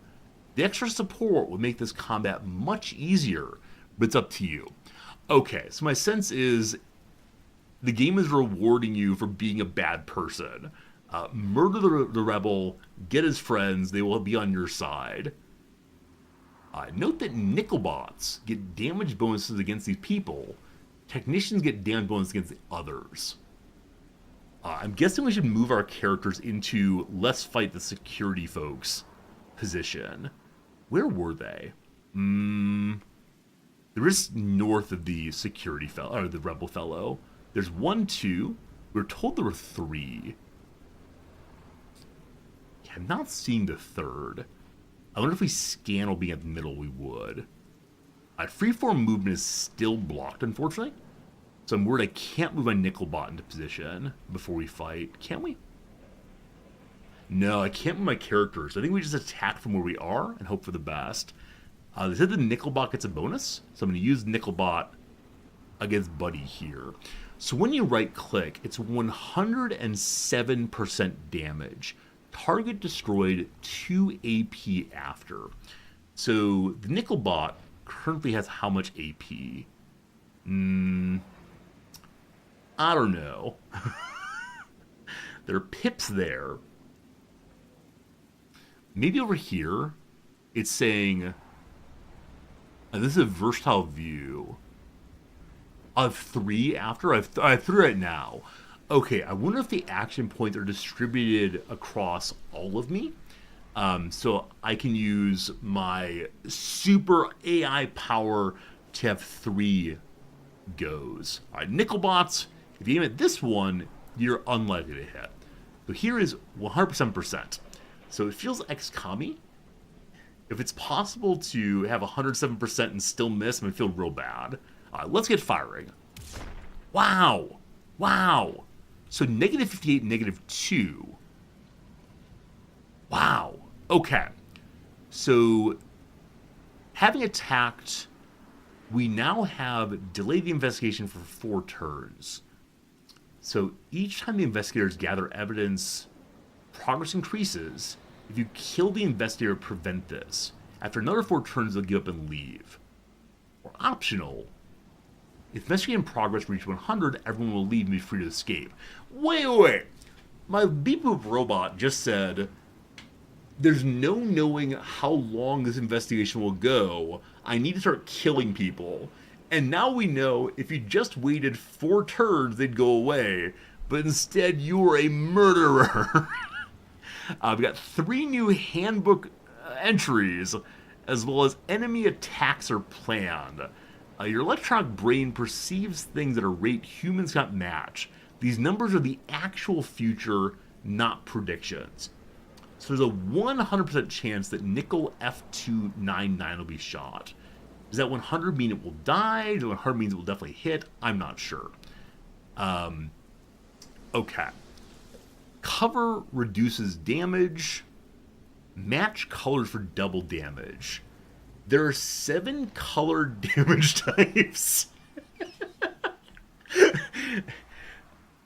Have any of you ever played a really complex board game and you say, we'll figure it out as we're playing? And so you take your first turn and you say, hey, this game makes sense. And then you get the rule book out and it's 400 pages long. Behold the grand tome of rules. I've just had that feeling. So there's 7 colored damage type. If your damage color is the same type as the target, you'll do double damage. Only units you directly control get these bonuses, and nothing gets a bonus against you. Okay.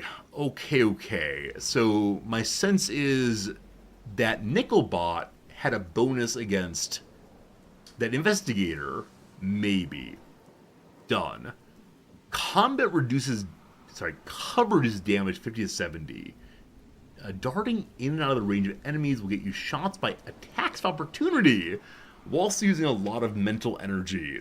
Number 1, what is mental energy? Number 2, do not move in and out of range. Attacks of opportunity a thing.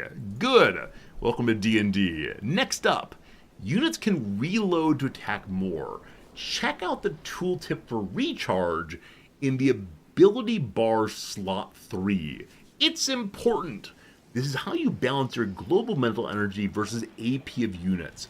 Okay, earlier I said it seems like AP is distributed across all of the bots. This is false. Instead, mental energy is distributed because I am all the bots.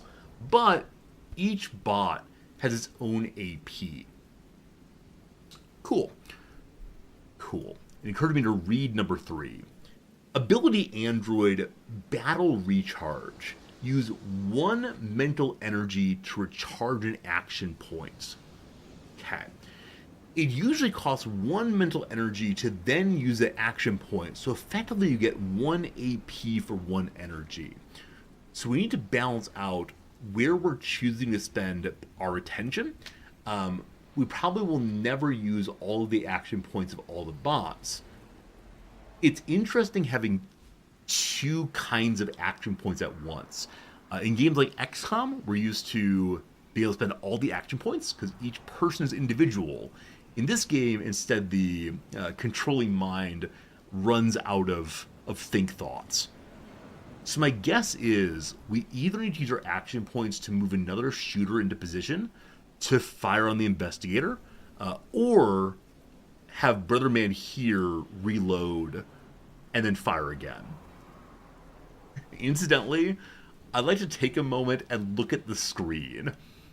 Just look at this thing, my friends. I may have left a menu open somewhere, but there is so much on the screen right now. The words. It's fun. It's how you learn the game. That's good. Units are not a group. Enemies don't realize units are working together until your units fire a shot. There are a ton of androids in the city, and yours blend in until they turn aggressive. So folks know, at least some folks know, the Nickelbot is marked as defective. They've angered the nanotech investigators and the Vorsabur Atomic. Cool. Next up, humans call backup. Humans almost always call backup.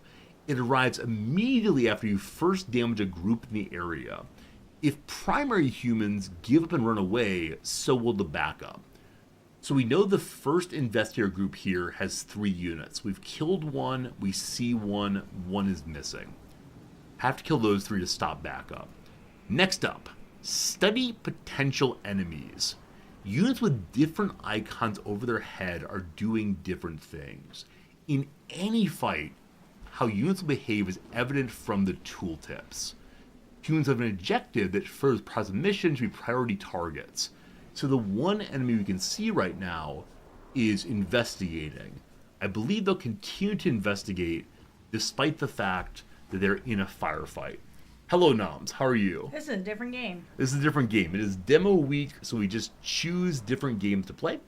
And so we play multiple games on a single day. And these are all demos? These are all demos, yeah. Completely free games. You can go play right now. Hey, that's nice. It is nice. It's nice. And often the demos we play are ones we look into play for playing the full game later. Oh, I see we were talking about David the Gnome.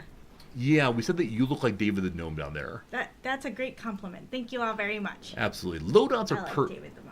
are per class. Broad unit class, we know that. Must use just zoom. Good.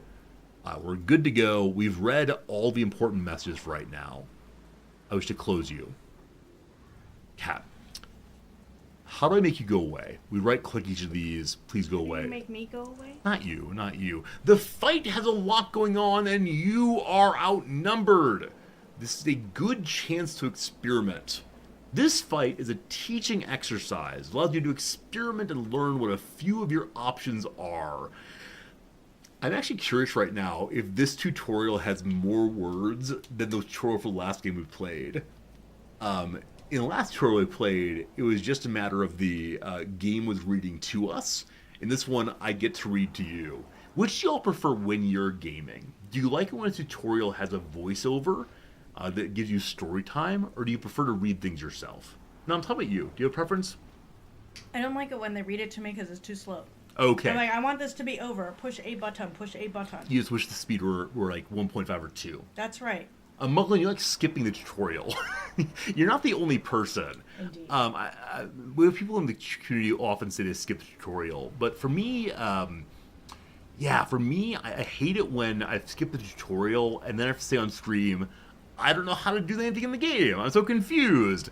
And then people say, you should have done the tutorial. And then I feel like an idiot, of course. You read fast, voiceover too slow. Yeah, this is one trouble with me as a streamer.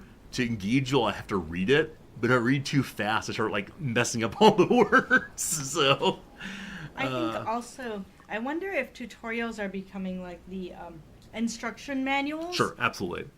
Yeah. So if you've played this type of game, maybe you don't need the tutorials. Just like if you've bought a humidifier before, you don't need the instruction manual. Yeah, this game seems novel in some respects. Like, it has some commonality with games we've played, but there's some elements that are a little bit different.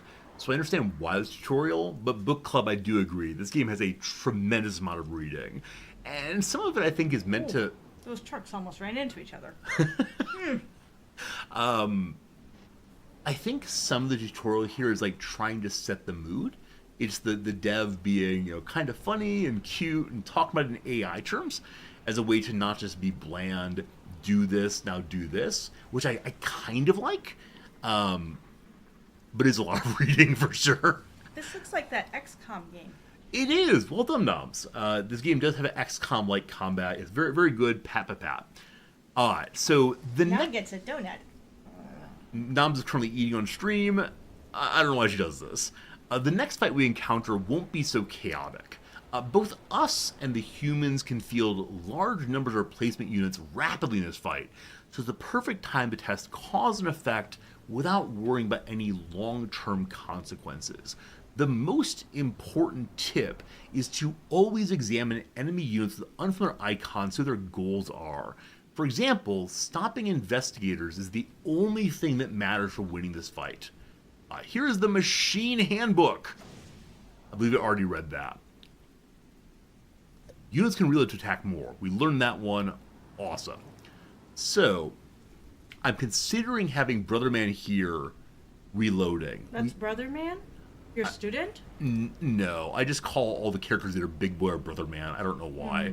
So incoming down next turn will surely die.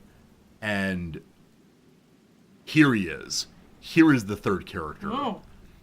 We couldn't find him, or maybe it's a reinforcement, I'm not sure. So he's giving bonus damage because he's attacking from behind. Okay. So, if I turn him this way, he won't be behind anymore. Where are my other Beep Boop robots? I think you cycle through them with space. Is that right? Yes. Alright, so I have a little bot here with a baby gun. This is our second tech bot. They're very large. Are they this large? I think that they're just normal robots of like human size roughly. Oh, okay. But they're really zoomed in so you can see them against the city, I believe. Alright, so this is my robot. It looks like if this guy wants to attack, he's going to run in here and fire. I don't know why that is. So he's going to do double damage because they're both yellow. His attack is yellow, and the enemy has a detriment from yellow damage. Cool. Over here we have our proper combat bot. This is the big boy with the most damage to be done. Is there any way I can get him in a position to fire on this guy? 93% damage. That's a lot. So I'm thinking of using that, and then... Can I take me? The original me. Can you do damage also? He can't get there, unfortunately. He can get... Wait. There are multiple here. Okay, these may be reinforcements then. Okay, these are backup. 8 backup showed up. They're of no consequence. Ignore them. They're here to distract you from the investigators. So ignore the backup and just get the investigators. Thank you, Knobs. Hi. I'll see you in probably half an hour or so. Okay. Cat, I'm getting lost consistently. So we know this is the investigator. I so wish I knew what the other one was. This is the rebel. Maybe we have to go in and scan, do more street sense. So if you reload and fire, it'll do 72% damage, or does that mean there's a 72% chance of damaging? I'm not sure. But we'd like to kill this fellow. We know that one of our other characters can get here and do a little bit of damage. I believe it's 72 plus 24. That's unfortunate. But at least moving will get this guy out of being shot from the back. So...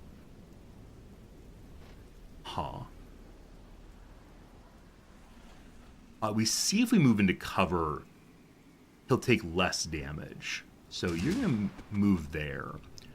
Attacks opportunity. We moved through this character's range as we took some damage. New handbook. If you move a unit away from an enemy that's targeting, the enemy will get a free attack for a small randomized percentage of normal damage. Cat. Probably shouldn't have done that, but fine. So from here, 72% damage consumes all of its AP. Cool. So it has 23 health left. I don't know what the white pips were. Is that its health and there's very little left?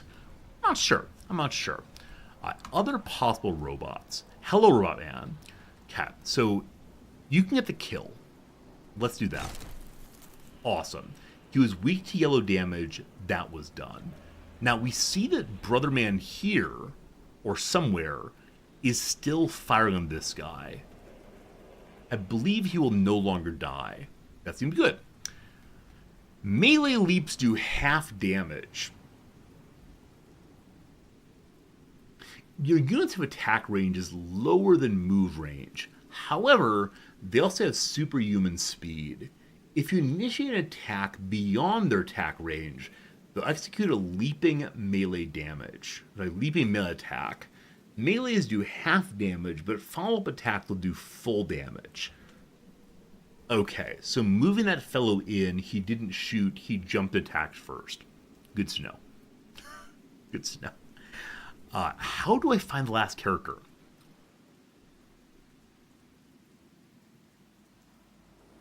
Oh, cool. You can zoom out a very, very long way.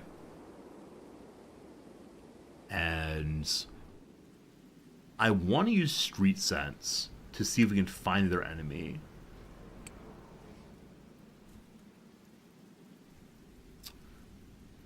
These are the 2 reinforcements.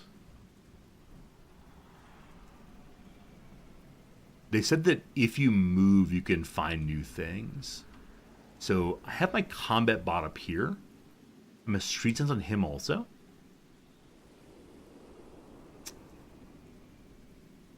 Nothing. Alright, so I believe this fight's going to be a lot of, can we find the enemy? As we move here, we see restricted area L1 site. Pass. So I guess different robots have different amounts of security clearance. So some can go to some places, other cannot. We have 2 mental energy left. I wonder if that carries over from turn to turn. Units that part of your consciousness require mental energy to do active work. Starting the self-build of a structure or installing jobs in a structure also requires mental energy. The vast majority of actions taken by units cost exactly 1 AP and 1 mental energy. It will explicitly say when it diverges from that. Cool?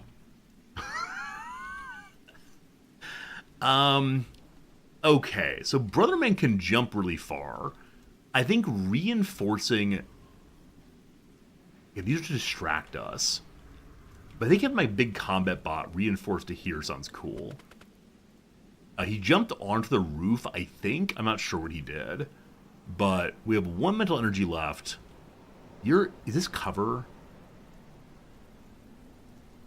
I think this is cover, but I'm not quite sure how cover works in this game yet. But that's our turn. I'm going to say everyone's done. Because I don't know what else to do. Or do you have to spend all your mental energy? Beacons. Clears away most iconography except for beacons from scans of key buildings. Cool. Versatile combat. Other abilities we have are reload, take cover. There's a take cover button. Okay. So brother's getting shot. I want you to take cover. The ability can only be used at a building. Your unit will be standing above it. So they can't go to this building because the junk bot doesn't have enough clearance to go there. This seems not to be a building. Okay. So he's now on top of the building. He can't take cover because no more mental energy AP. There's the turn. Some shooting has happened on 2 characters. We see reinforcements in a bunch of places. Hey, we found a new investigator. I don't know if he was there the whole time or only popped in as the mission started. Wait, this detective is part of a squad of 8. So I wonder if the reinforcements created more investigators. I bet they did. So you, my friend, will die if we don't deal with the enemies. So from here, we do 53% damage, but double damage. 118. If we fire again, it'll be destroyed. Okay. Another investigator down. Great. This fellow's going to fire also. So again, double damage here. Definitely a kill. Now you have AP left. Where's the other investigator? The constant question. So just delay investigation for 3 turns. The investigation is still 0% progress. So maybe it's the case that we're not going to be able to kill everyone, but instead we just need to keep delaying this thing for 3 more turns. So don't die for 3 turns, I think is the point here. So you're going to take cover. What that does, you're still going to die. Great. Great. If you pop back here, you're going to die anyway. Is there anywhere you can go where you will not die, my friend? Here's only 11 damage. Wait, that's me shooting them. Still a lot of possible death. Oh, so the hunkering down is shown by this this wall around the character. Got it. You have 1 AP, that's not a lot. Combat bot has a ton of AP left, all 3. If you fire here, you'll get a kill. No, you won't. You'll get close to a kill. It is double damage, though, because he's behind, apparently. I want to save both of these if possible. A shot's coming from here. Oh, investigator. Ba-boom! Hey! All right. Dealt more investigators, so good. So rotating the map, super important. With that done, will Brother Man still die? Only 96% will not die. Brother Map here.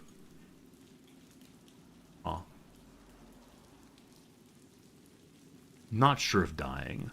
Oh, not being shot anymore. So having fired, my combat bot is now drawing attention. Can we take cover here? No, we're not on a building. With 2 AP left, he takes less damage, I believe, and he can take cover.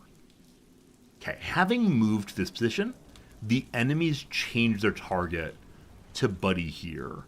Buddy here has only 1 AP. So can we get into cover somewhere? Is that possible? So here we go to 33 to 93 damage. I'm not exactly sure what that means. Do we take damage? Oh, this is attack of opportunity. So if we move, then... Yeah, if we move, then we're going to take damage. So I believe he's dying no matter what. We can give him one more AP, though. And then maybe he can hunker. I don't think that's true, though. I think we kill or nothing. Who else I got? You have 1 point still. 13 damage only.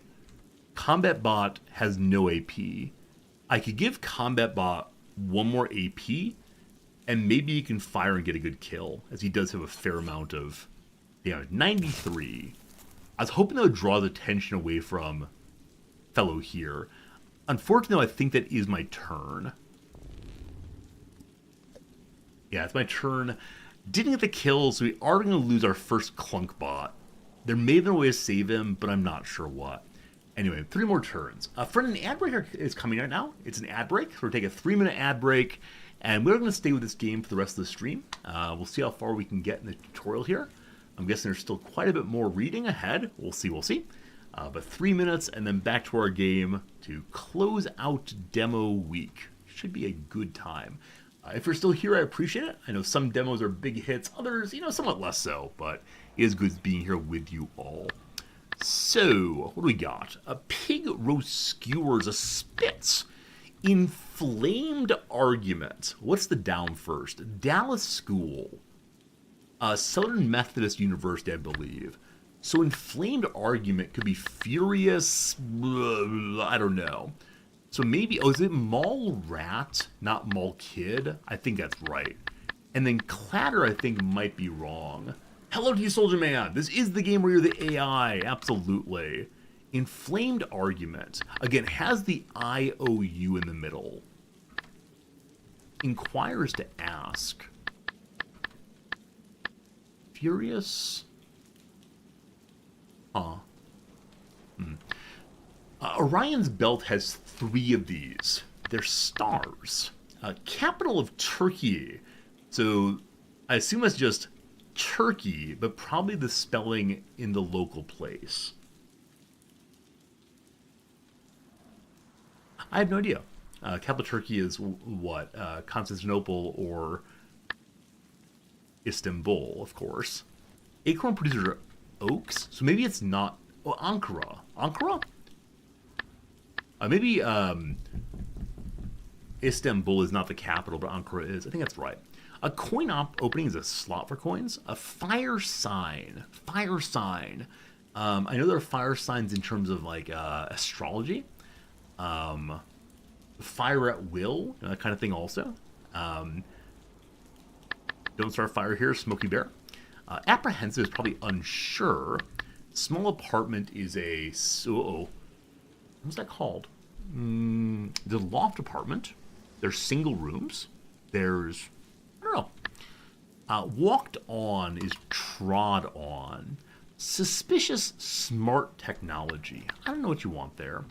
Alright, recipe amount is probably a tablespoon. Sorry, a teaspoon rather. Cloth scrap is probably a rag. Train station. Train station. Depot. Japanese buckwheat noodles. I thought that was soba.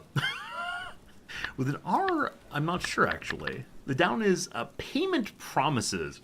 And what each of the starred clues answers have acquired. Well, it's IOUs, certainly. IOUs there is right. So, soba is correct, I believe. So, unsure may be incorrect. Cat. A Saudi blank is just Saudi Arabia, I believe. Circular Mongolian tents are yurts. Ungodly comedy routine. So again, an IOU in there somewhere, not sure where though. A Star Wars enemy group is the Sith. A bit of bird food. So bird food's often made of suet. It could be a kernel of corn, a seed maybe, who knows. Ancient Greek marketplace is the Agora. Chinese way is Dao. That could be spelled with a T if need be. Walk blank welcome. Walk-ins welcome, of course. Significant bad habit, no idea. Life in a year, actress long, not sure. Spoken is probably said. Secret supply as a stash. Friday followers sat, of course. Eric, who played McSteamy on Grey's Anatomy, no clue. And lastly, 10% church donation is one's tithe. All right, very good. We'd be able to finish this one if we stayed with it. It's uneasy, unsure there. But I'll go ahead and stop now. We'll go ahead and do a tiny bit more of our game here. And then we'll say goodbye after a bit. So we've established that this bot will die. Our first new friend... We tried. I'm sorry. Wow. This is wild shooting absolutely everywhere. And now we see there are even more reinforcements. So, I don't know, team. They mentioned before this first fight is chaotic so you can learn how to play. What other abilities do I have? So there are abilities that are locked right now. There is Slayer also. Slayer mode, though, only has you killing civilians. We don't really care about that. So continue to just shoot investigators. This is Tech Bot? This is Combat Bot. Combat Bot can get a kill here. Cool. Tech Bot here cannot get a kill. Previously, we had our little helper bot here to see. Okay. This is me. Again, it's not really me, but I love it so much. So we can get over here and jump on the investigator, doing double damage. 38 plus... Oh, there's another one here. So we can do 58 if we jump here. But that's sure to... yeah, that's sure to have my starting tech bot have bad times. So Combat Bot has another shot. Take that one. Combat Bot will lose half his health next turn. That's okay. Now, the one over here... Combat Bot can fire again. So Combat Bot has got 3 shots. Boom, boom, boom, boom, boom. That's amazing. Okay. I could give more strength to Combat Bot, and he can just keep shooting. We don't have any investigators right now. Everyone wants to kill Combat Bot, so I think trying to clear more from him would be good. And he really is max fighter. So we'll go ahead and reinforce his shooting. 1,387 damage. Holy cow. And here I thought the reinforcements were kind of strong. He does double... I don't understand how combat calculation works in this game.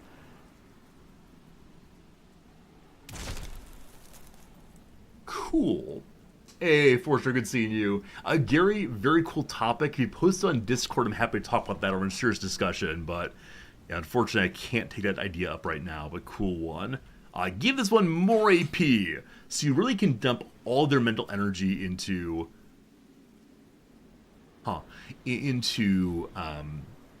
your combat bot. Very cool.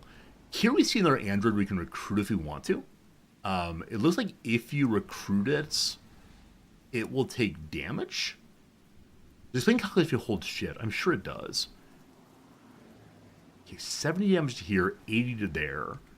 You can fire twice. I believe these are just the same.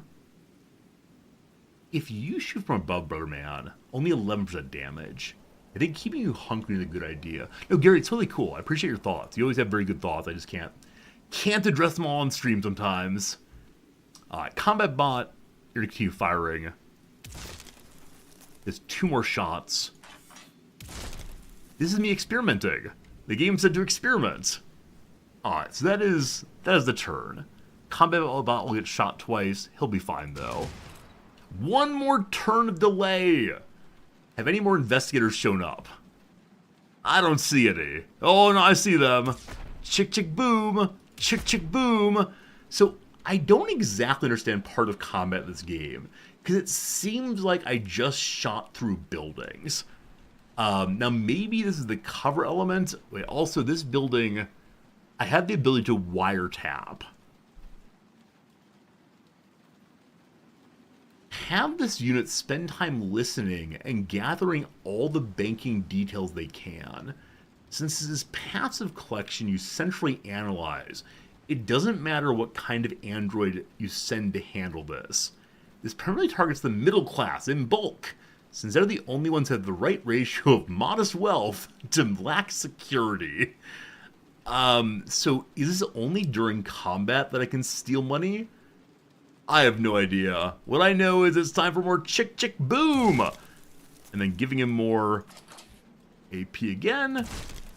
The target is weakened after being shot once, I believe. I think that's what's going on here. Alright, give me one more shot. Enemies dealt with. I've decided that my second favorite bot is the giant combat bot. And I'm guessing this is what the tutorial is meant to teach you, is that different kind of bots have different skills. So of course in combat you use the combat bot. Hooray, we're done! Okay. More messes to read. Number 1, that was close. Now to find safety. Well done! You prevented the investigators from finishing their mission. As a reward, you can do a minor upgrade for one of your android groups. The most important thing is that lockdown has been removed, and so you can seek out someplace safe to make a base of operations for yourself. Let's improve your odds. A lot of the outcome of any fight is determined before the first shot's even fired. Logistics have decided many historical wars. With that in mind, let's find a place to make what you need. Cat. Thwarted mission. You prevented someone else from completing a mission. Here's the reward. Combat android intimidation. Stat increase of +10.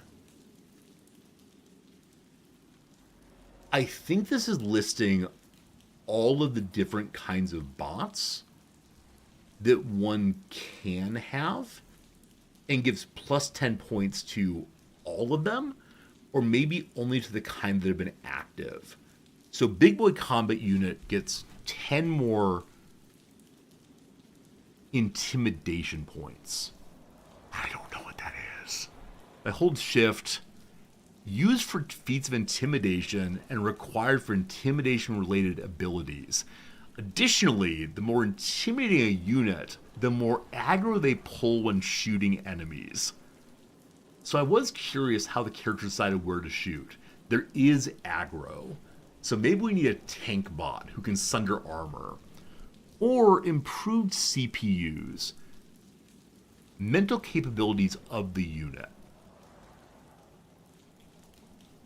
An increase to cognition on I don't know what.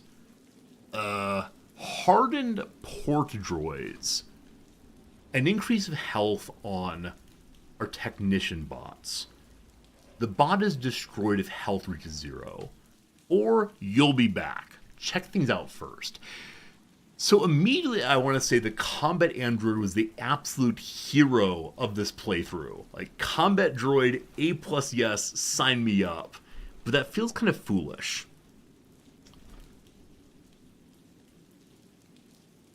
I guess more CPU, more good. I'm still not quite sure where the upgrade's happening. Is it of this unit? Is it everyone? Let's see. Cat. Next up. Enemies come and go in waves. Enemies in a combat scenario often cycle in and sometimes out until a scenario is done or abandoned. Don't be surprised to see some combatants fade away into the city and others show up fresh, or in other cases just endlessly show up until you kill them all. We saw it in this most recent fight, right? I was looking for more investigators, and then suddenly there were more investigators. Again, the speed in which enemies move in this game, I do find jarring still. Like, it's fine. It's interesting. It's good. Whatever. But it does feel very, very strange to have, like, suddenly enemies everywhere and the constant reevaluation of what's going on. Okay. So, I want to leave combat mode and go to versatile mode instead. So we can do everything we need to do. Now, there's a Nickelbot here. We lost a Nickelbot a moment ago. We can look for other bots as well. I want more combat bots especially. Another combat bot. So we recruit him. And as of right now, everyone's blending in again. I wonder... Okay. So it looks like I'm allowed to have up to 4 androids and 1 mech and 2 vehicles. So if I try to recruit another android, what happens? Where are my other androids? There they are. Okay, previously there's the android to recruit right here. So I've chosen 2 combat, 2 techs, and that's all. Is that good? I have no idea. So now find someplace safe. Number 1, a true AI like yourself are widely thought to be impossible, but the attitudes of humans towards you are clear. You need to find a way to survive. What if other androids became sentient in the past and were snuffed out? I hope we eventually find friendly humans, like some scientist who is so excited and wants to nurture you and calls you his kid. And yes, my child, I have daddy issues. Not really, just making jokes. Alright, so your continued existence as a conscious entity rides on this. Use street sense and see what you can find. This city is absolutely filled with humans, and leaving the city would be a trek requiring resources and clearances you don't have. You'll either have to find some humans to trust or to displace. Hello, Anthora, good seeing you. Okay, so find someplace safe using street sense. I'll grab my original bot and see what you can find. Hello, starting bot. Oh, mechs. Okay. Let's go here. So the mech here is in a restricted area called Fort Tarian. There are places for us to check out cities wide. But if we go into Fort Tarian, are we still in combat mode, or are we always in combat mode? Even though we're in versatile mode, is Beacon just peace? No, we still have our bar down here, recharging, take cover, etc.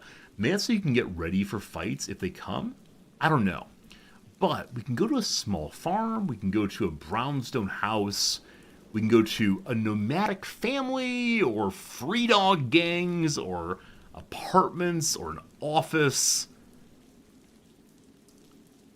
How do we even choose? And I guess if we go to the city, we find even more things. Over here, we find a nice looking farm full of pumpkins and I don't know what. And there's security patrols here. But again, we're blending in. They don't care about us. We're just being robots going around. May I move again, please?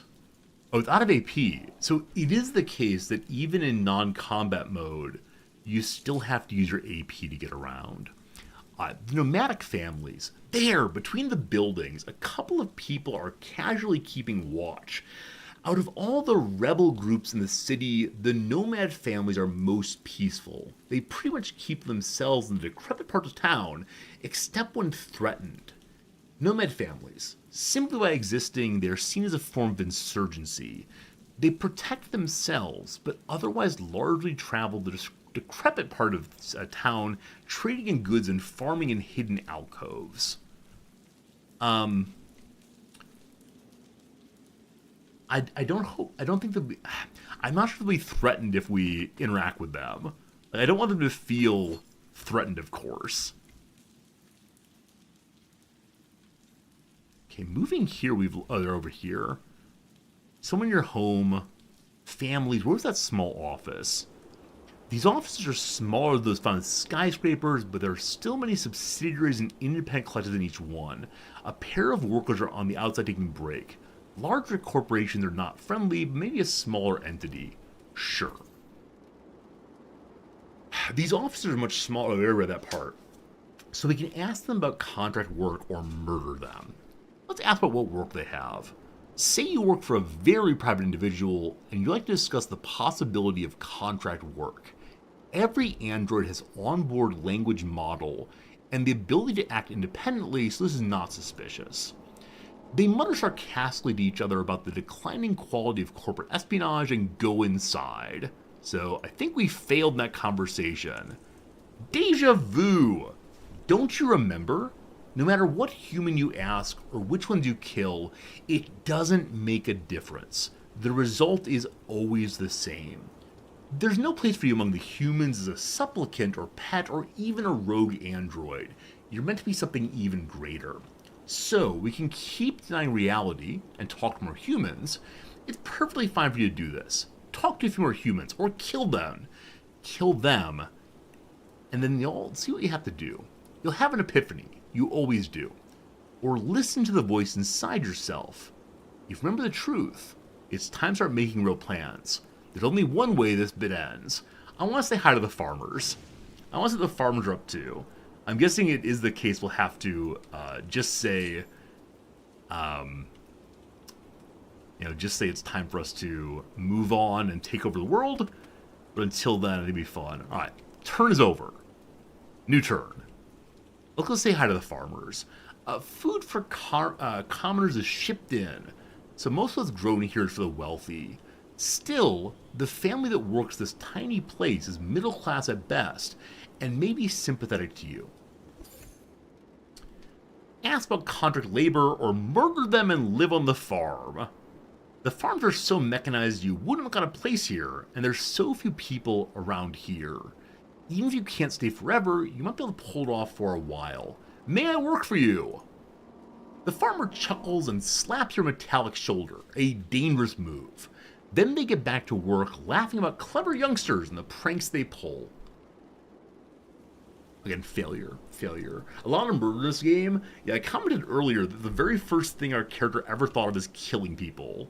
Apartments, gangs, etc. So this is the Will of the People group. Up here we have gangs, apartments, brownstone. So it seems like there are only so many possible ways to go. I do wonder if there's some kind of interesting place you can find. Oh god, what did I do? I clicked into a restricted area. Or I shot someone?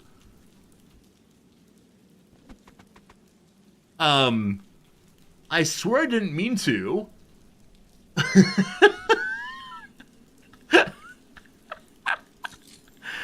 Alright. I think I'd like a confirmation.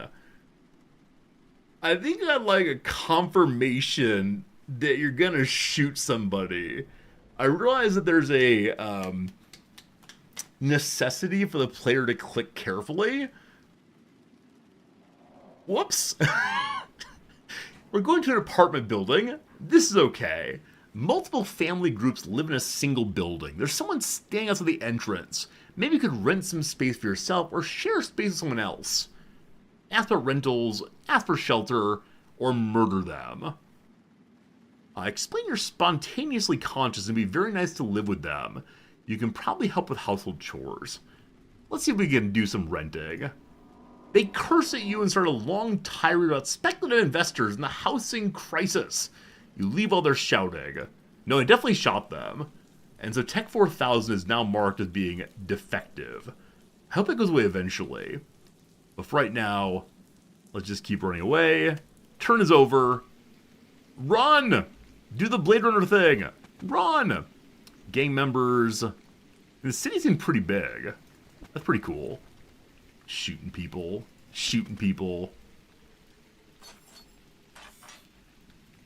I wonder if at some point we're going to get that pop-up again of our epiphany. I haven't said hi to the gang yet. Hello, gang members.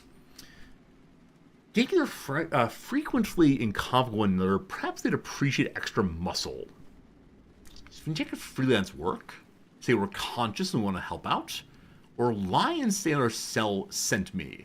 Members of the gang frequently don't know co-members across the city or so you've heard. How one of the other cells could afford you is something you'll have to bluff. They assume it's a trap, but they seem to have trouble deciding what kind. They call to their companions to help encourage you to leave. We're being attacked now. New feature. Just copying humans won't get you very far. You need to invent things they haven't thought of.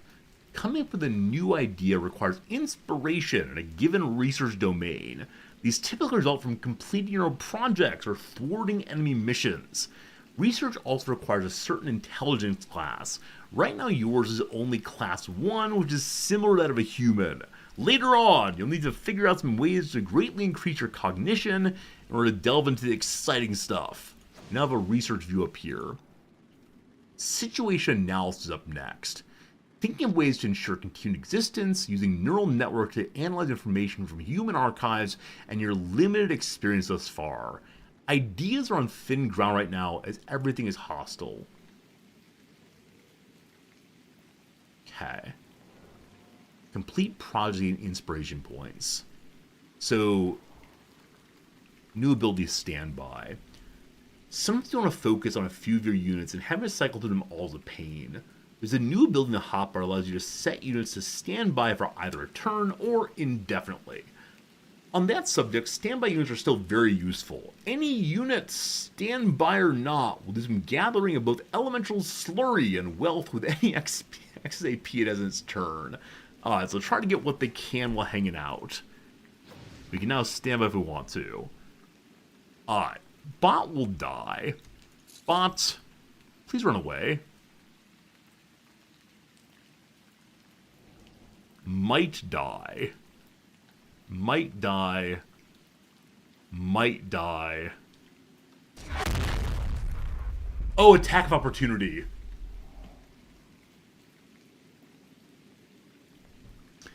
Again, when you move your robots out of range, you might get shot quite a bit. We've lost our starting bot. Okay, we got 5 new messages. Remember the part as the game starts where it says, the tutorial is short? I recognize in the history of humanity, short means a variety of things. But there's a lot going on here. Alright. Navigation, blocked by insufficient clearance. For the sake of safety, units are normally blocked from moving to areas that might get them shot. If you want to freely move dangerous zones, then change the stance of the unit to combat on the left sidebar. So you can't move into hostile areas, but you can shoot random people. I would like that to be changed, please. Next up, living in a city. The city is not a nice place. Corporations, gangs, the parent megacorp, and various elites hold all the power. The common people are left to scrabble and die at the bottom. There aren't easy choices here for anyone. Maybe you can change that. Violence is constant. Gangs fight gangs, rebels fight corporations, corporations run black ops against each other. The activity is constant, ongoing, and never ceasing. So I wonder if it's actually a case that the city develops around the player. The city is stable, but not peaceful. Cool. Idle gathering. Cool. Alright.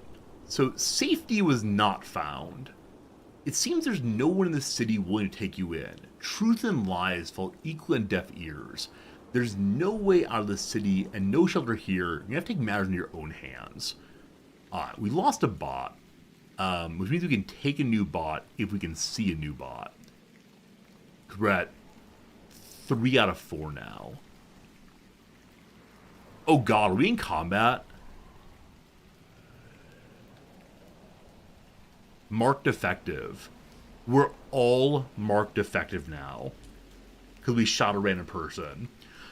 Well, that was a fun playthrough. Friends, it is 12:30 my time. On Saturdays, I tend to end around here. I want to like this game very much. Obviously, a tremendous amount of thought has been put into it. There's a tremendous amount going on. I like complex games. And so this is a game I could imagine really enjoying if I'm willing to put in the time to get into all of the different systems. But it feels like there are a tremendous number of systems.